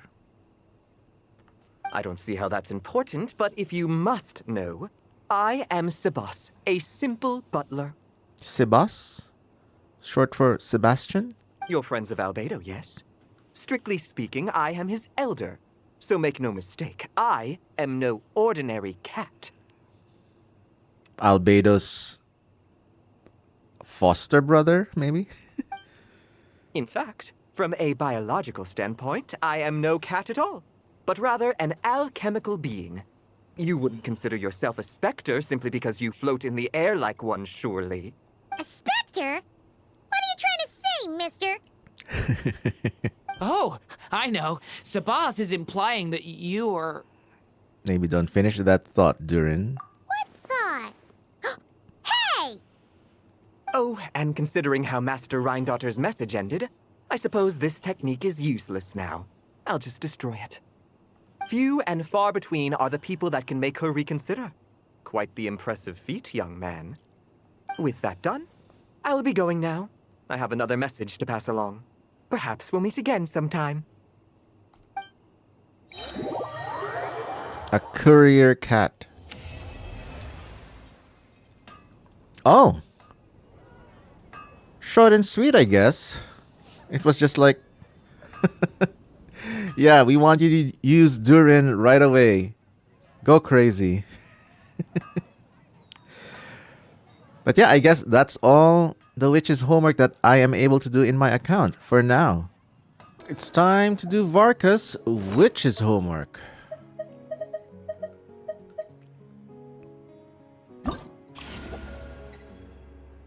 My goodness. At least I got these three now.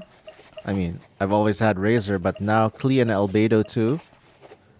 I'll eventually do their assignments as well. Just in case.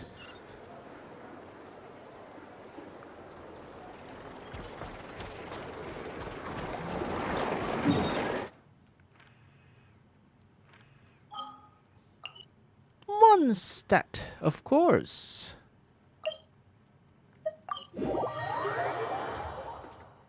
And we'll have our full Mondstadt story team. Try to keep up! You know, since it was Varka who came up with the whole idea of holding a conference with the Hexenzirkel, how come we never found out what task they gave him? Oh? Wait a minute. Is this some sort of flashback? Oh. Let's see. Varka. Wait, why is it blank? Why don't we just go ask him ourselves? Good point. Well, knowing what he's like, we better start by checking all the local taverns and restaurants. Oh? Still not here, huh? Looks like I'll have to figure this out on my own. This looks like this is done after his story quest? Interesting. Hey, Varka! We wanted to ask you about your task. Oh, hey there, honorary knight in Paimon. My task? What's all this about? The Hexenzirkel have set tasks for everyone, but yours seems to be blank. Yeah, what kind of task can you give the Grandmaster? Now that you mention it, I'm pretty sure Alice did tell me something about that. I think. You think? That conference of yours is why those tasks even exist in the first place. Ugh, anyway, why is yours blank? If I had to take a wild guess, probably because it'd be too much for that little book of theirs to handle. Now I'm listening. How much are we talking? My task is to make the finest wine Tevat has ever seen. Really? How's that too much? Look at that thumbs up. Trust me, this is serious business.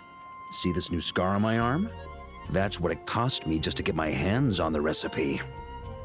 There I was, venturing into a deep, dark domain, battling some of the fiercest, most vicious monsters I've ever seen. Seriously? Now, we're just 3 special ingredients short of finishing this thing. Honorary Knight, Paimon, would you be willing to lend me a hand? Ugh, fine. Why not? Since it's only 3 things, Paimon's just gonna pretend she buys your story. All right. Haha. So, we still need wood chips struck by knights, pigeon feathers shed in joy, and medicinal broth brewed in a large cauldron. I love those camera angle shifts. Wait a sec. Were we supposed to be making wine? That sounds like some kind of super suspicious potion. Super suspicious potion. That's a tongue twister itself. Good point. Well, our taskmasters are a bunch of mages after all. We're following the recipe to the letter. So, all 3 ingredients must adhere to their requirements. Come on, let's get started with those wood chips.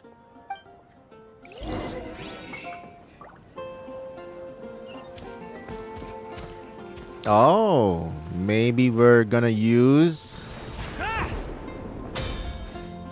the test dummies that are being walloped every day by Noelle. And speaking of Noelle, who else are we gonna see? Aside from Varka, are we gonna see other Mondstadt cameos here?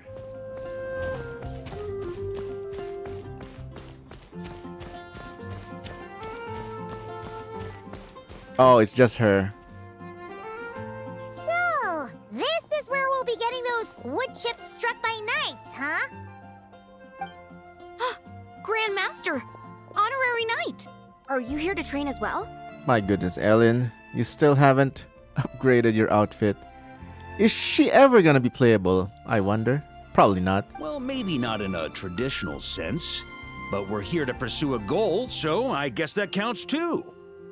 You're already so skilled, yet you still strive for perfection. Please train however you like. I'll be taking notes from the side.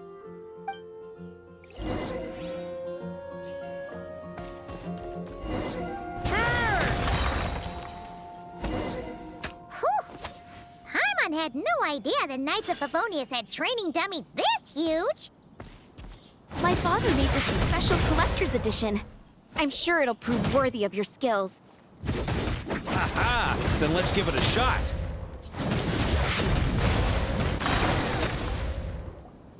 Amazing! So that's how you do it. Why does Paimon feel like she's heard that reaction like 100 times before? A jab at the dailies script. Yeah, this'll do. The shape, the texture, the quality. Brilliant. How you can tell one wood chip apart from another is beyond, Paimon. Whatever, as long as you're happy. Next up, those pigeon feathers shed in joy. Timmy's feathers? Timmy's feathers? Oh, wow. I put a portable waypoint exactly for this reason. Who will be the pigeon killer? Aw, it was a cutscene. You scared off all the pigeons! Grandmaster? Haha! Hey, if it isn't little Timmy! Grown up quite a bit, haven't you? Been eating well? Yes, sir! I always remember what you told me. That I've gotta eat well and exercise hard if I want to grow up big and strong. This kid's attitude, it changed in a heartbeat. Well, guess that's the Varka effect. Honestly, Paimon would be shocked if there was a single kid in this city who didn't look up to our living legend over here. Sorry for scaring your pigeons away. I was actually gonna ask, Is there a way to approach pigeons without spooking them, while keeping them happy at the same time? To be honest, I usually walk up to them quietly and scatter some feed. Boom! That's it! Say, you got any extra feed on you right now? I do have quite a bit, but... Grandmaster, what are you planning to do? Pigeon barbecue. Don't worry, little man. We just need to borrow a feather or two. You have my word. Ah, all right then, no problem.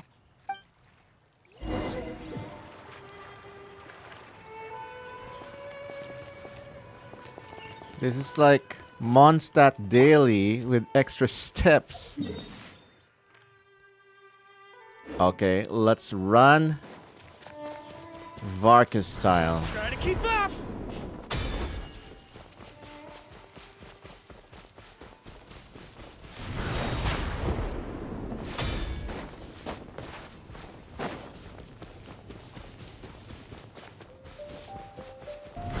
Try to keep up!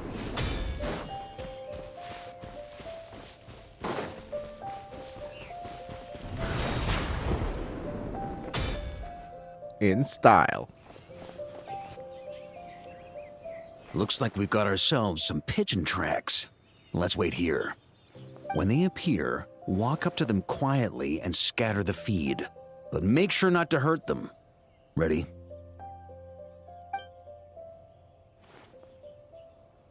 We're ready.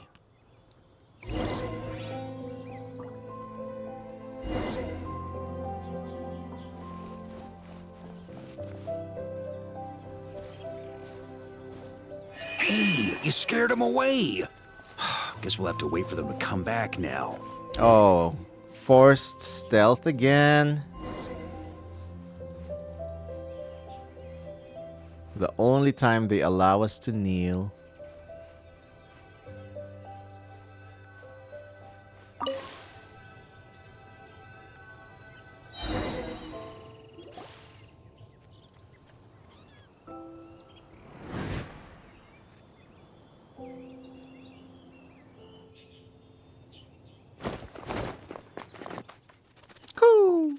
Got him!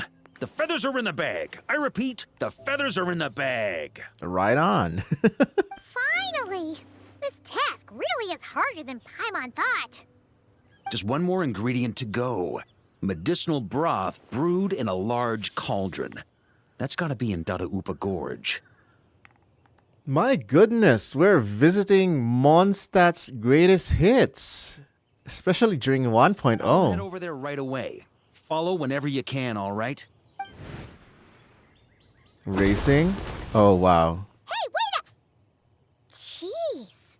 Talk about excited. That guy just took off faster than a flock of flustered pigeons. Look at that face of Lumine. So cute. Classic free as the wind mentality. Bet he can barely wait for the drinks to start flowing. Are we even really making a drink? The ingredients already are kind of suspicious. Oh, that old booze hound. Oh, hey, Leona. Who was that? Booze hound, huh? Diona? What are you doing here? And why were you hiding? I'm only here to pick some fruit, I swear. Just didn't expect I'd run into that piece of work all the way out here. He's been bugging me non-stop lately, trying to talk me into making him some drink again. I got so sick of it that I've been avoiding him whenever I can. What's the story behind this drink, then? So, you know how he returned recently with some of the expeditionary force, right? Well, guess what? Practically the first thing he did was swing by the cat's tail for a celebratory drink or two. A drink or two. 2 barrels, perhaps. But yeah, this definitely confirms it. This witch's homework is set after Varka's story quest, I'm guessing, which I haven't done yet. But I'm guessing it's all about his return to Mondstadt. Seriously? Paimon thought they'd have just stayed back at the Knights of Favonia's headquarters. always had Varka down as more of an angel's share kind of guy myself. Well, yeah. Ugh. Hence why I said, practically. They did all that and more. The cat's tail was round 3 of a citywide tavern crawl. My goodness. And Paimon bets they'll do it all over again the next time another batch of troops returns home. That man knows no bounds when it comes to drinking. Anywho, long story short, I couldn't bear the sight of those drunk old skunks for even 1 second longer. So, I made it my mission to mix some of the most disgusting, nauseating drinks in all of Teyvat. But, Diona, you couldn't make a bad drink even if you tried. Yeah, so that's why I try to get Prince to mix the drinks instead. Ugh. If only those drunkards hadn't started messing with his Meow Joe. Look at all these drunks. In the end, Prince ran off before he could finish. At least he gave that old boozer a nice big scratch on the way out. Ha ha! Ah, so that's how Varka got his scar. What? Really? There I was, venturing into a deep, dark domain, battling some of the fiercest, most vicious monsters I've ever seen. My goodness, I love this face of Lumine. Anyway, it was right there in front of me, one small step away from completion. So you apply the finishing touches yourself? Yeah. Out of curiosity, let me ask one more thing. What did you put in there? Some wood chips I noticed on the knight's clothes, some pigeon feathers I picked up in the forest. Oh, and some of the hilly churl herbal soup I was planning to turn into a remedy for sobering up. What the heck? She just accidentally did Varka's witch homework? Wait a sec. You said this all happened not long after Varka first got back, right? That must mean... No one's told him that only Diona herself could make such an awful recipe taste good. Uh-oh. This could be bad. We've got to go stop him before it's too late. You mean Diona is key to the success of this homework? Oh, that's quite far. Let's just teleport.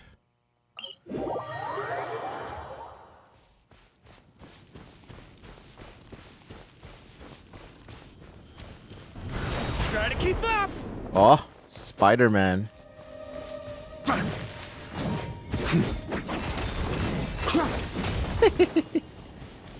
His attack animations are super fun.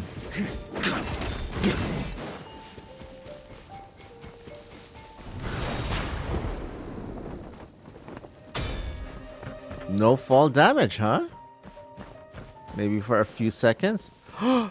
Ella Musk? Ella Musk, what are you doing here? Unbelievable. Since when were hilly churls so amenable to reason? Ella! You haven't seen Varka around here, have you? As a matter of fact, yes I have. Just now he went off to borrow a large cauldron from the hilly churls. And get this, they gave it up as soon as they saw him. I mean, duh. Have you seen how big he is? The weirdest thing was they barely exchanged any words at all. I just don't understand how it all went so smoothly. Could the Grandmaster know some hilly churl body language that I'm unaware of? I don't think that was communication. At least not in any recognizable language, body or otherwise. That's not the point here. Anyway, where is he now? Right over there. Finally, it's done. The finest wine in all of Teyvat. Right here in my hands. Varka, don't! Oh, hey, gang. You finally made it. Those hilly trolls just now were surprisingly reasonable. Didn't expect this to go half so smoothly. Ha! Anyway, time to find out what this bad boy tastes like. Wait, don't drink it. Huh? You want to taste it first? Dream on, kid. The honor of the first cup's mine. That's not what I'm... Don't worry, I'll leave some for you. Stubborn man. Oh, ooh, oh. Hold up. Oh, why do I feel so bad? Yeah. Who even made this assignment? Are you okay? Varka?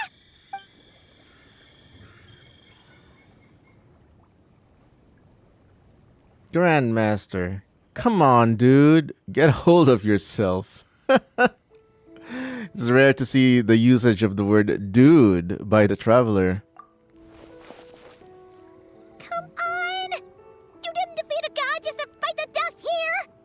It almost feels like we're talking to Aoife. No, but he uses bro.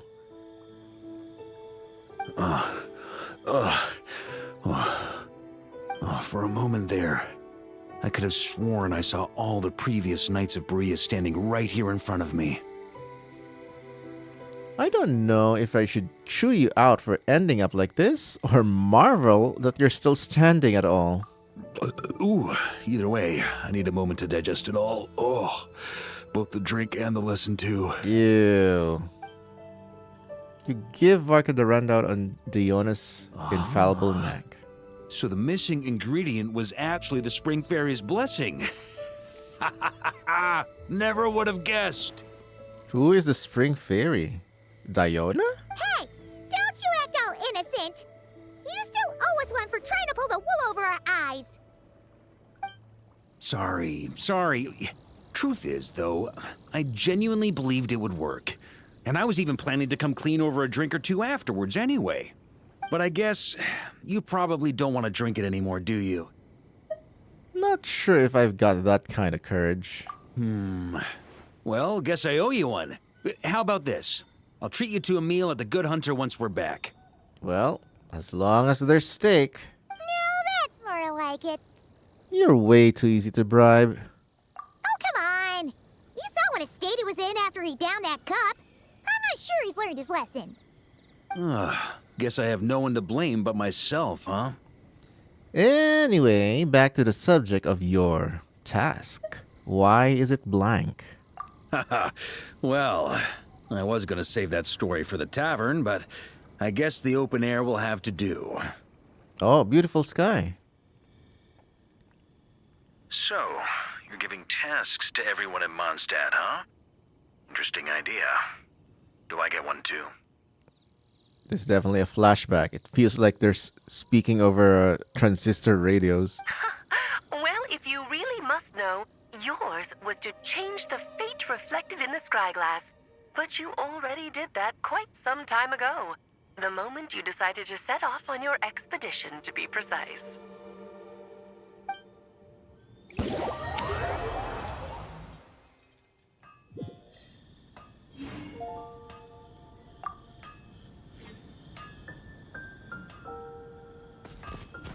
What? I guess short and sweet? I'm probably missing context for doing this first and not his story quest, but whatever. I did it for the buffs. Onwards to the next one. It's finally time to do the Hexerai Witch's homework for Klee. I've been so excited for this, but I didn't have Klee, so thank goodness for the banner. Todoko. Todoko? Hey there, Klee! This honorary knight, Paimon! Todoko needs help. Mom said you were coming, but I didn't know it'd be so soon. Dodoko needs help? Oh, for Pete's sake! Is that the task? What? No, for Klee's sake. And for Dodoko, too. No, Paimon knows that. She was asking about the task. You know what that is, right? It's like a... Something that needs doing. A task. An assignment. A witch's assignment. Yeah, something that needs doing. Oh, So, like when I go blast fishing with Jumpy Dumpty? Uh-oh, don't tell that to Jane. No. A task isn't just something you want to do. I'm confused. It's like when your mom tells you to do something.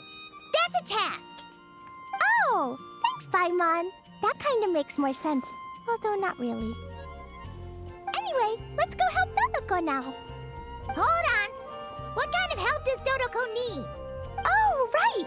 Well, every Dodoko's gotta find a red four-leaf clover to become a super special Dodoko. Then, Dodoko needs to become friends with lots of people and can make it through the Dodo King's trial. Once that's done, she can then become a super awesome Dodo Sorcerer! That's what Mom said anyway. Huh. A Dodo King being in charge of a Dodo Sorcerer. Makes sense, actually. But specifically, what do we need to do? No idea. But Mom said that you two would tell me. Right. Well, let's have a look at this book then. Oh, there's a note inside it. Huh. Let's see what it says.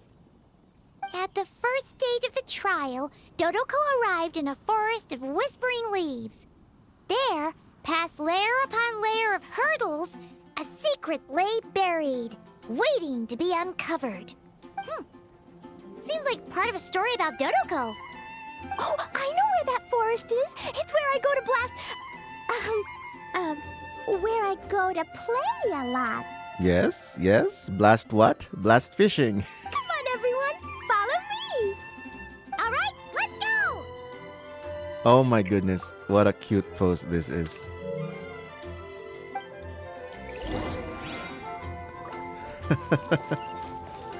Yeah, so as I was saying, before the quest decided to start on its own, I'm so thankful for the Mondstadt Chronicled Wish banner now that I have Klee in my account and Albedo too. And of course, I also built Razor, so I can finally do his Hexerite quest as well.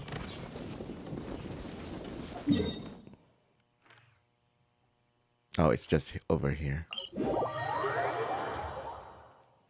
But yeah, when I saw in the live stream announcement about the Hexerite Witches assignment, and when they said that Klee's quest is something about just hanging out and having fun, I was actually more excited about that.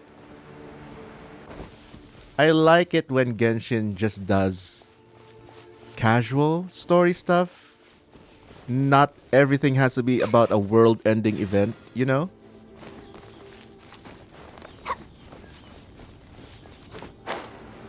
So I'm looking forward to this one. Uh-oh. Boing, boing, boom! Boom! Yeah. Boom!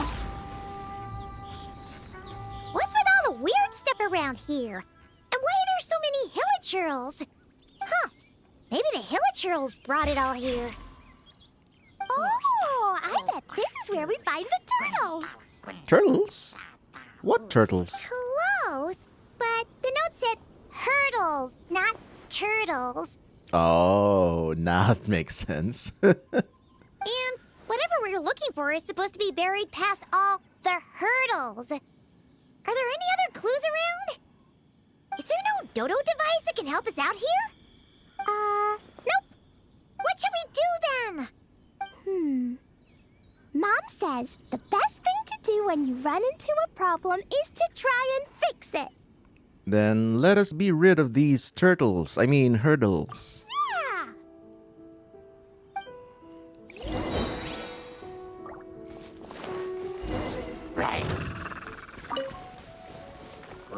Oh. Looks like this world quest coincided with the Klee quest. And I also love that Pyro Traveler is voiced now. It's so good.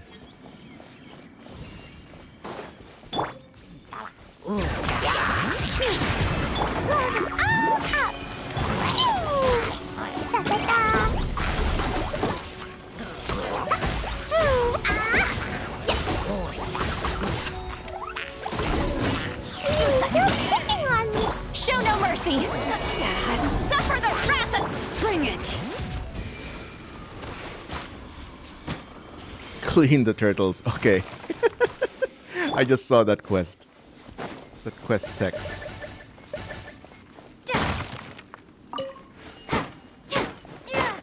Time to ignite! Alright, that's the hilichurls and barriers all taken care of. And we didn't set the forest on fire. Not yet. I was extra careful with Jumpy Dumpty. I've been getting sent to confinement less and less these days. Nice job, Klee. Maybe sometime soon, you won't have to go at all. Well, if Master Jean would just let Klee blow the confinement room up... That's not really what Paimon had in mind. Wait, what about the trial? Did we learn anything new? Yep, I found this in the hole Jumpy Dumpty created after exploding. Huh, another note. Yup, and it's Mom's handwriting again. It definitely is a magical paper or magical note. Otherwise, it would have easily burned. Now then, Dodoko may or may not have blasted all the hurdles away, though the most direct approach is sometimes the most elegant one.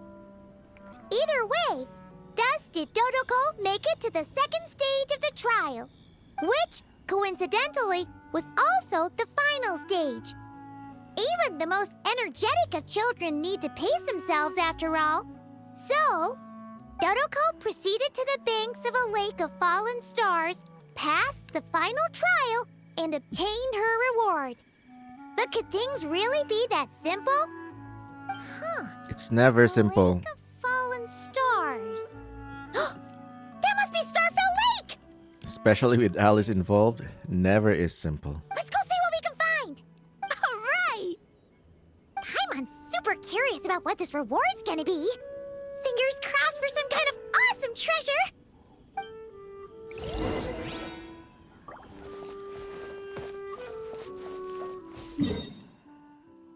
Oh, it's just over there. Let's Klee run all the way over there. Why don't we?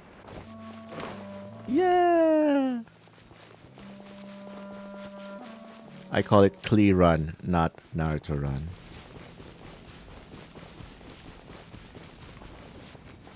Because it's cuter.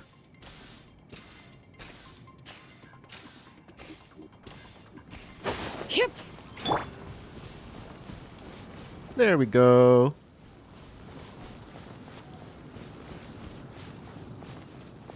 Oh. This is where this statue became a Klee. Statue of Cleven. In that recent event in Mondstadt. That's super cute. Ooh, it's a chest! The final treasure must be inside this thing! Klee, would you do the honors?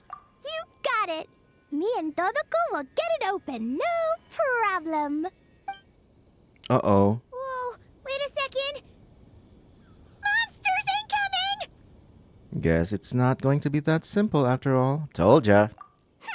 They want to steal Dodoko's treasure, I just know it! Let's kick them out! Then we can open the box. What's in the box?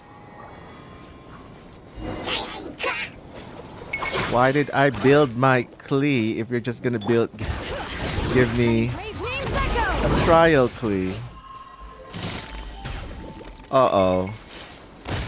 That's not good. Get us out of here.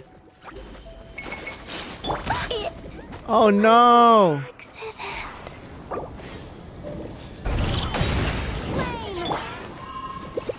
Woo! Boing, boing, boom! Sparks and flash!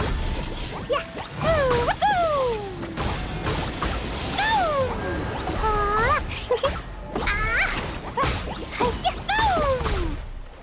Yahoo! Leave the Abyss Mage to Klee. Uh-oh. Overload in time. La la la!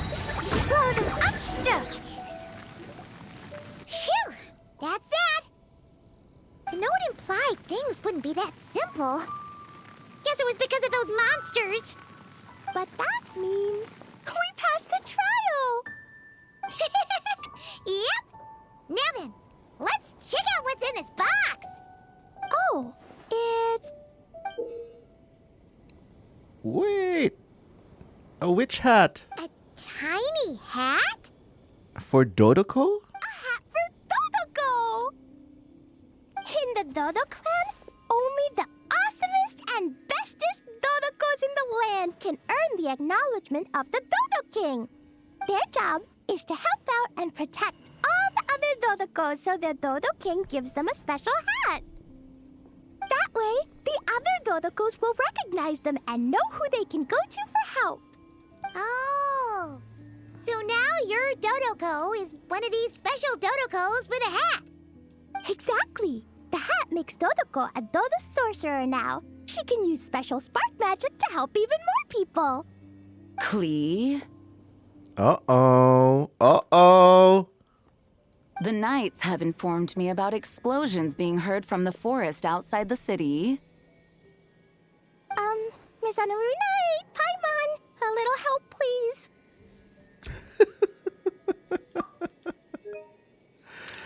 What a cutie patootie. That's because we cleared out a hilichurl camp over there, and a bunch of slimes, too. Plus, we were working on Klee's task. That's right. And as for the fish over here? That was the Abyss Mage and the hilichurls. I might have blasted them, but because there were monsters in the lake, I didn't do it on purpose. It's not like those other times. I see. I take it those other times were on purpose then? Uh-oh. Admission of guilt. Klee needs a lawyer. Yanfei, maybe? They weren't not on purpose.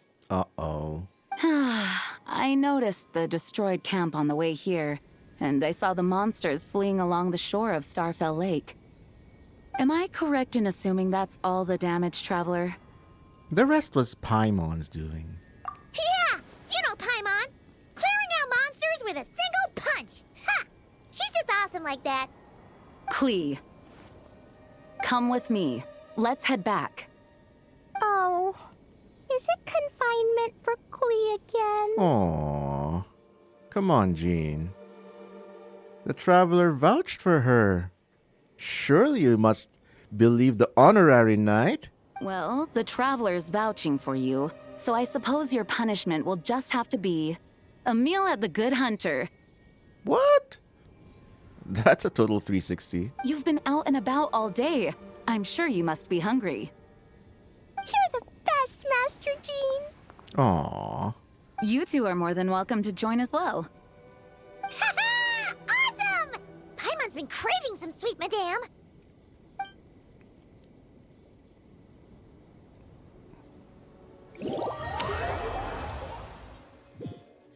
Homework complete? Aw. That was a cute, tiny slice of life. But not gonna lie, I quite expected a little bit more Klee hangout time.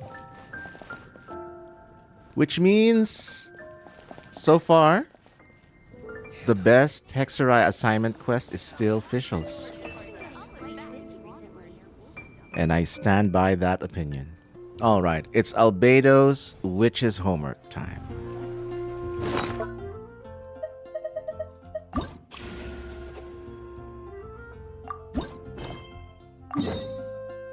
Oh, Dragon Spine.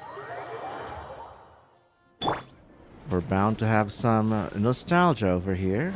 Am I prepared for combat? The alley flat. Okay, we won't have that.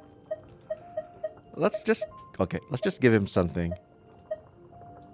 Sapwood blade, that's... Alright, at least it's not too much trash artifacts. Yeah, probably my most ignored character in the lore in my early days in Genshin Impact. But now his recently been more featured in Archon quests. His story kind of grew on me. So, yeah. Oh, Albedo's over there. Wonder what he's doing. No, I'm over here. Alright, immersion time. Hey, Albedo! Thought we find you here. Oh, are you painting? Yes, I finally have a moment to myself. So I decided to pick up my brush and get some practice in. Yeah. A lot of stuff has happened, huh? Ooh, I wonder when this quest takes place. After Paralogism or after Nodcry? I guess we'll see. Indeed. Of course, thanks to your help, and my fellow knights, that matter was resolved with little issue. Oh, it seems like this is about Paralogism then. In addition, I was able to complete the final task my master left for me. I couldn't have asked for a better outcome. Sucrose has been advancing swiftly in her studies too. She can tackle many alchemy projects on her own now. Oh, what a proud teacher. The Knights of Favonius don't have any duties for me at the moment either. No responsibilities, no tasks, no problems to resolve. Oh my goodness. He seems so lost. Without a purpose. Are you okay? You make that sound like a bad thing. It's not. It just feels strange, not having to rack my brain for solutions to all manner of problems. To be quite honest, I'm finding the idle life a bit hard to get used to. Oh. This guy has never had a real vacation then. I keep finding myself considering if there might be other issues that need solving. But, unfortunately for me, Mondstadt seems perfectly problem-free at the moment. And that's a good thing, man. There's nothing wrong with enjoying a bit of me time. Nothing good comes from working yourself to the bone. But if you're really that bored, you can come hang out with us. Paimon will teach you the true art of doing nothing. Oh yeah. A total master in that. This Paimon. Well, I suppose I should learn from the best. And if you're looking for trouble, I have a knack for finding it. Traveler, don't say things like that. You're gonna jinx us. Strange to see you so idle, Albedo. Oh, Seabass, hello. But considering that you've completed Master Rhindaughter's final task, I suppose you deserve a break. Interesting that he calls her mom. He calls his mom also Master. Whoa, Sabas, where did you come from? Paimon didn't hear a thing. Oh, so you've met? I don't suppose Sebas told you of our relation to each other, did he? If I had to put a label on it, then I suppose that's fair. Ever the unconventional family you've got there. So I guess that makes Sebas sort of his brother? Of sorts? Don't you take that tone with me. I'll have you know that I alone keep that giant house in order as its butler.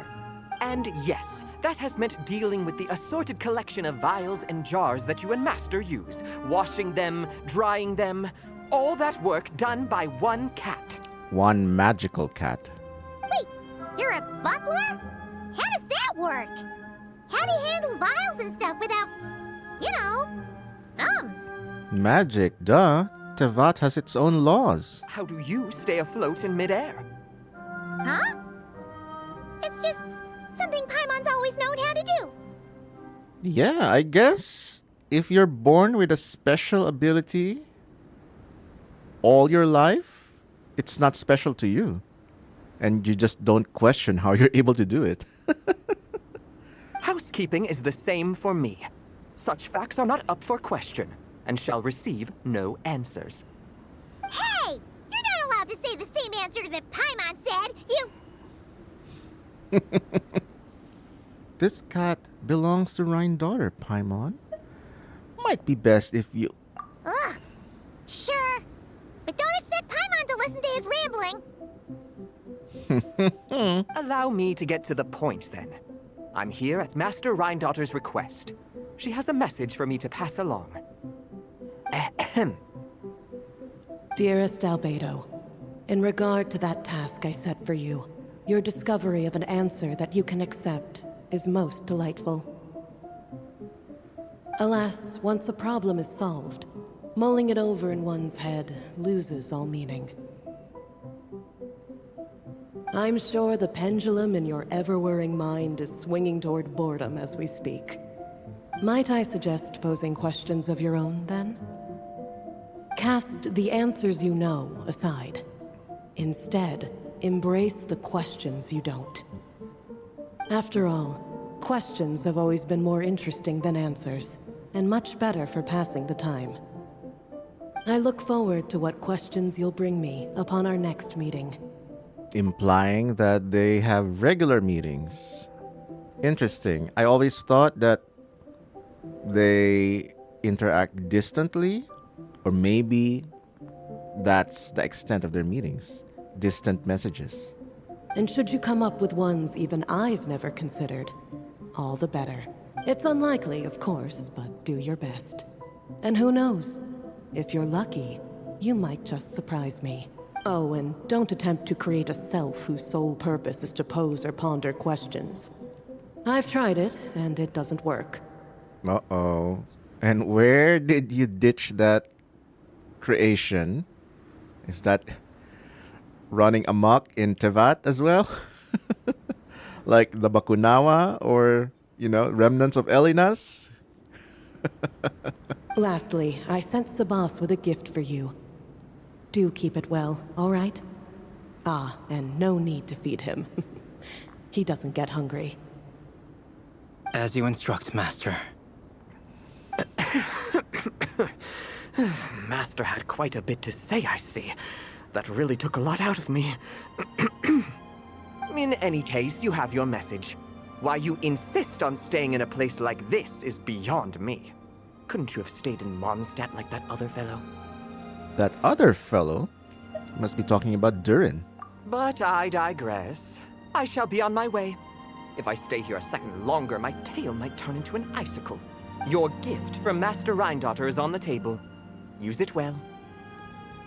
Albedo, your family gets more confusing by the second. Yeah, now you're even adding a cat to the mix. Speaking of, would that cat really count as a family member? He called himself a butler and all, but... Master created Sabas long before me, so he was right. By the standards of a normal family, that would make him my elder. Your big brother. Of course, my family could scarcely be considered normal. So, by that logic, that type of relationship holds little meaning. At the same time, Sabas did look after me quite a bit back in the day, helping me tidy up various vials and jars. He even modeled for my sketches at times. Wait a second. The cat you drew today? That's him then, isn't it? Yes.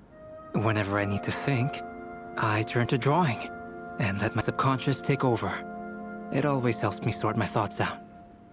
And for some reason, I often wind up choosing a portrait of Sabas. I have drawn so many at this point that it's become second nature.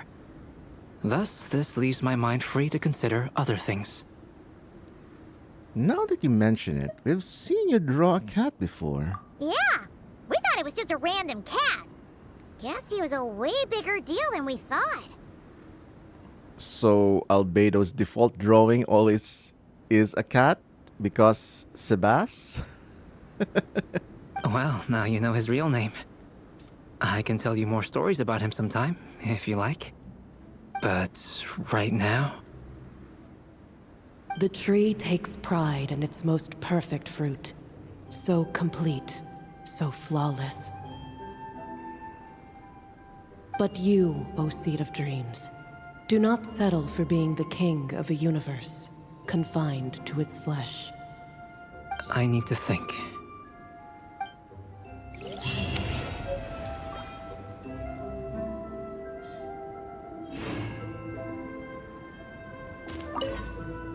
New questions. Okay. So, I guess he got so used to having a task given to him by somebody else, either by Rhine-Daughter, by the Knights of Favonius, or whoever, that when left alone without any quote-unquote assignment, he gets lost. So I guess now that he's been given a lifelong task to come up with more interesting questions. So I guess that is another task, but it's kind of an open-ended one. So yeah, GG, Rhine-Daughter. Oh no, it's evil Albedo. No, not really. Nice slice of life again. Short and sweet. Finally, it's time for Razor. One of my former mains, aside from Amber in 1.0. Never really built him past level 40 though. So I level 70'd him. Basically, so I can do the witch's homework.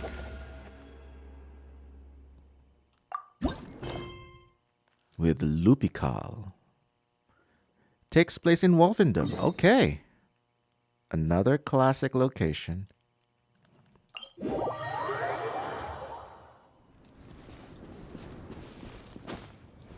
Me and my daughter call Razor's skills Jojo because he basically has a stand.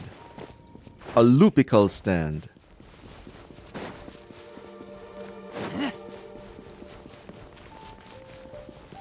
Are we gonna see some of those new wolves that they recently added?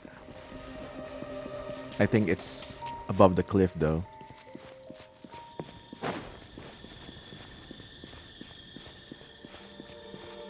Hello, hilly churls.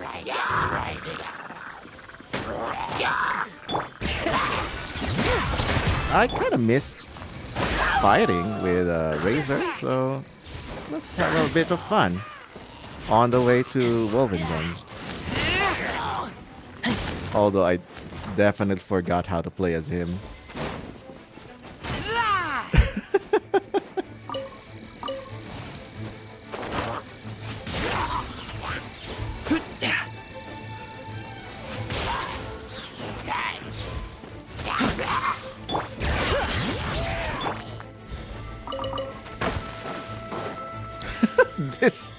This location is terrible for a fight. Alright. Thank you, Pyro Traveler. Oh, this weapon skin looks great on him.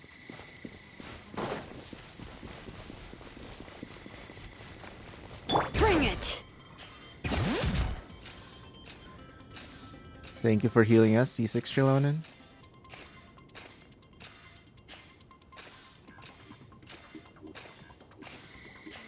Alright. We're here.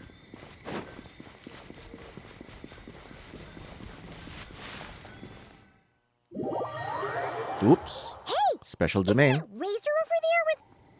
Whoa! The Grey Wolf King of the North! Or Wonder what they're talking about. they're having a meeting.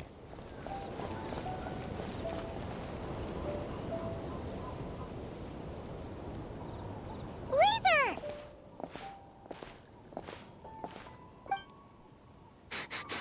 Familiar scent. Ah, you two. You have been good? Yep, we're doing great. Oh, but what happened to Berea's Razor? We saw you talking just now. Is it a secret? We go on hunt. I tried to convince Wolflord. A hunt? Oh, is that Razor's task? Ooh. Are the wolves out of food? Is that why you're going on a hunt? No, this hunt is not for food. We hunt enemies. The Dark Wolf Pack. Strange scent coming from land they took. Getting stronger. Uh-oh. We must hunt enemies to purify the forest. Oh, Marius agree? Paimon remembers last time he said something like, Razor, you must not get involved. This is for the wolves to settle between themselves.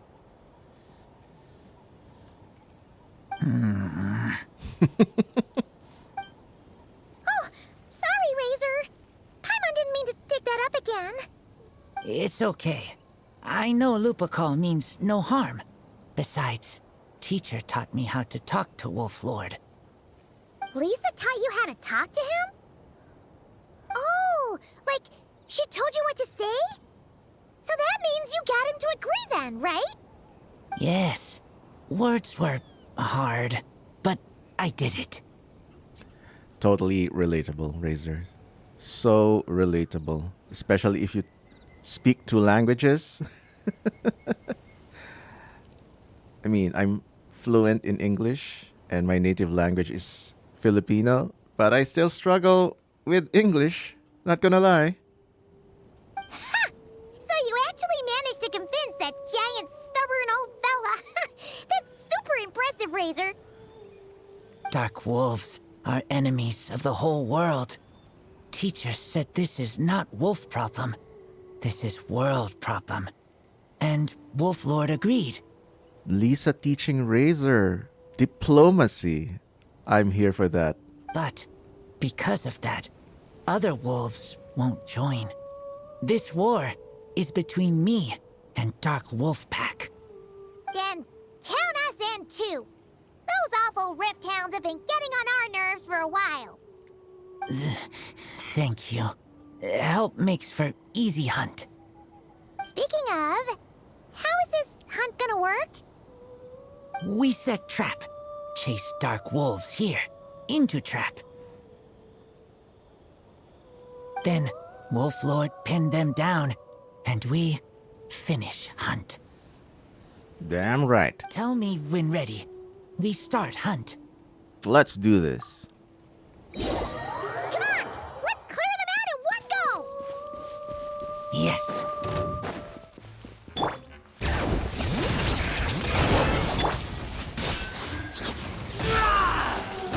Oh, they gave me a fully built trial razor. Okay.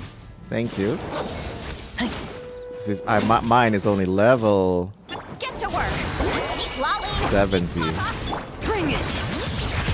Scorch and burn. Done. That's it? Just one? Pretty sure there's more. I wonder what weapon they gave him. Serpent spine? Ooh, okay. Never had that before. Oh, there's the wolves. Lupacall here. They're helping. No! The rift hounds are attacking them! We gotta get rid of them quick! Get back.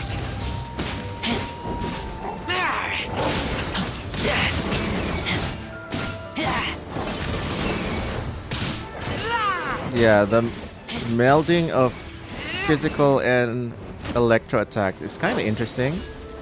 I hope he gets buffed with a superconduct stuff coming up. That was close. Good thing the wolves were there to help. They intercepted those rift hounds for us, and even drove them away.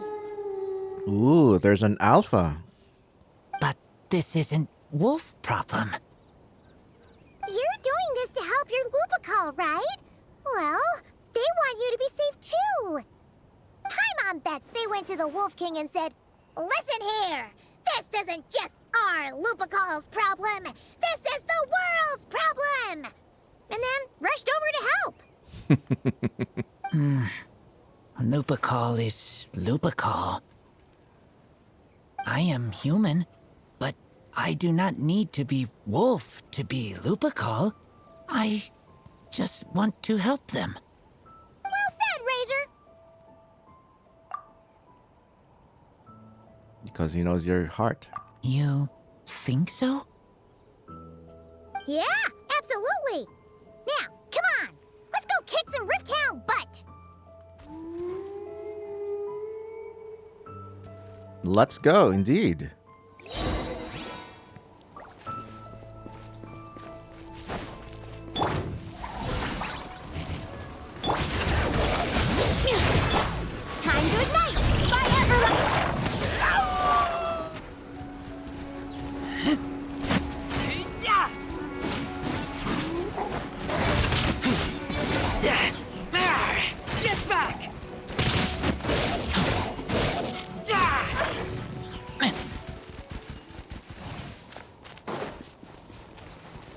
There's more over here.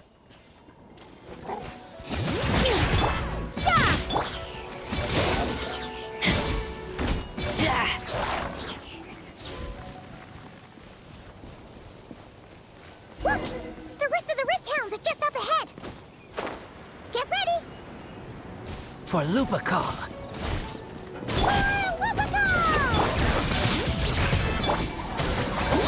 You two!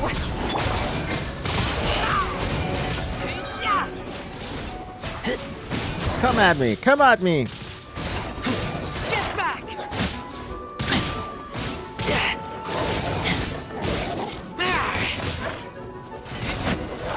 GG. Good job, Razor. We did it! Thank you for helping. I thought protecting Lupacol was up to me. But Lupacol also... We're here because we care about you, just like you do us. That's what makes us Lupacol, right? Right. We are Lupacol forever. Aww. And now, there won't be any more intruders in Wolvendom. For now. Dark Wolf Pack, rip open sky. They could come again. But me and Lupacol will hunt them down, no matter what. Right on. Don't forget about us now. Yeah! If you ever need help, just say the word. We're here for you. I appreciate it.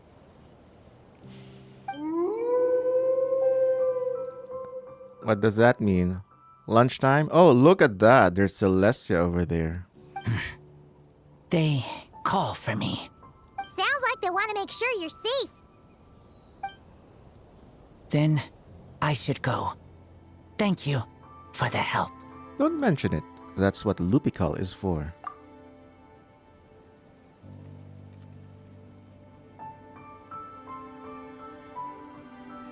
Waiting to welcome him home. Good job, Boreas. Okay. That was a bit more involved and interesting as well compared to the others. Of course, I enjoyed that. And now that I've done every single Hexerai quest, at least all until Varka, I can definitely say with full confidence that Fischl's is the best quest of them all. So much story, so much content as well, the quality of the writing and the length of the quest itself, which makes sense because they never really gave Fischl a proper quest that is not a limited event. That's why I'm glad Fischl finally got what she's owed. A proper story that is permanent and, you know, a really nice look back into how she got to be who she is. And of course, the Nicole appearance as a Dodoko. And finally meeting Mr. Nine. Yeah, that was a great thing. But overall, all these little quests are a nice slice of life for everyone in the Hexerai. In the Hexerai Club. The Hexerai Gang.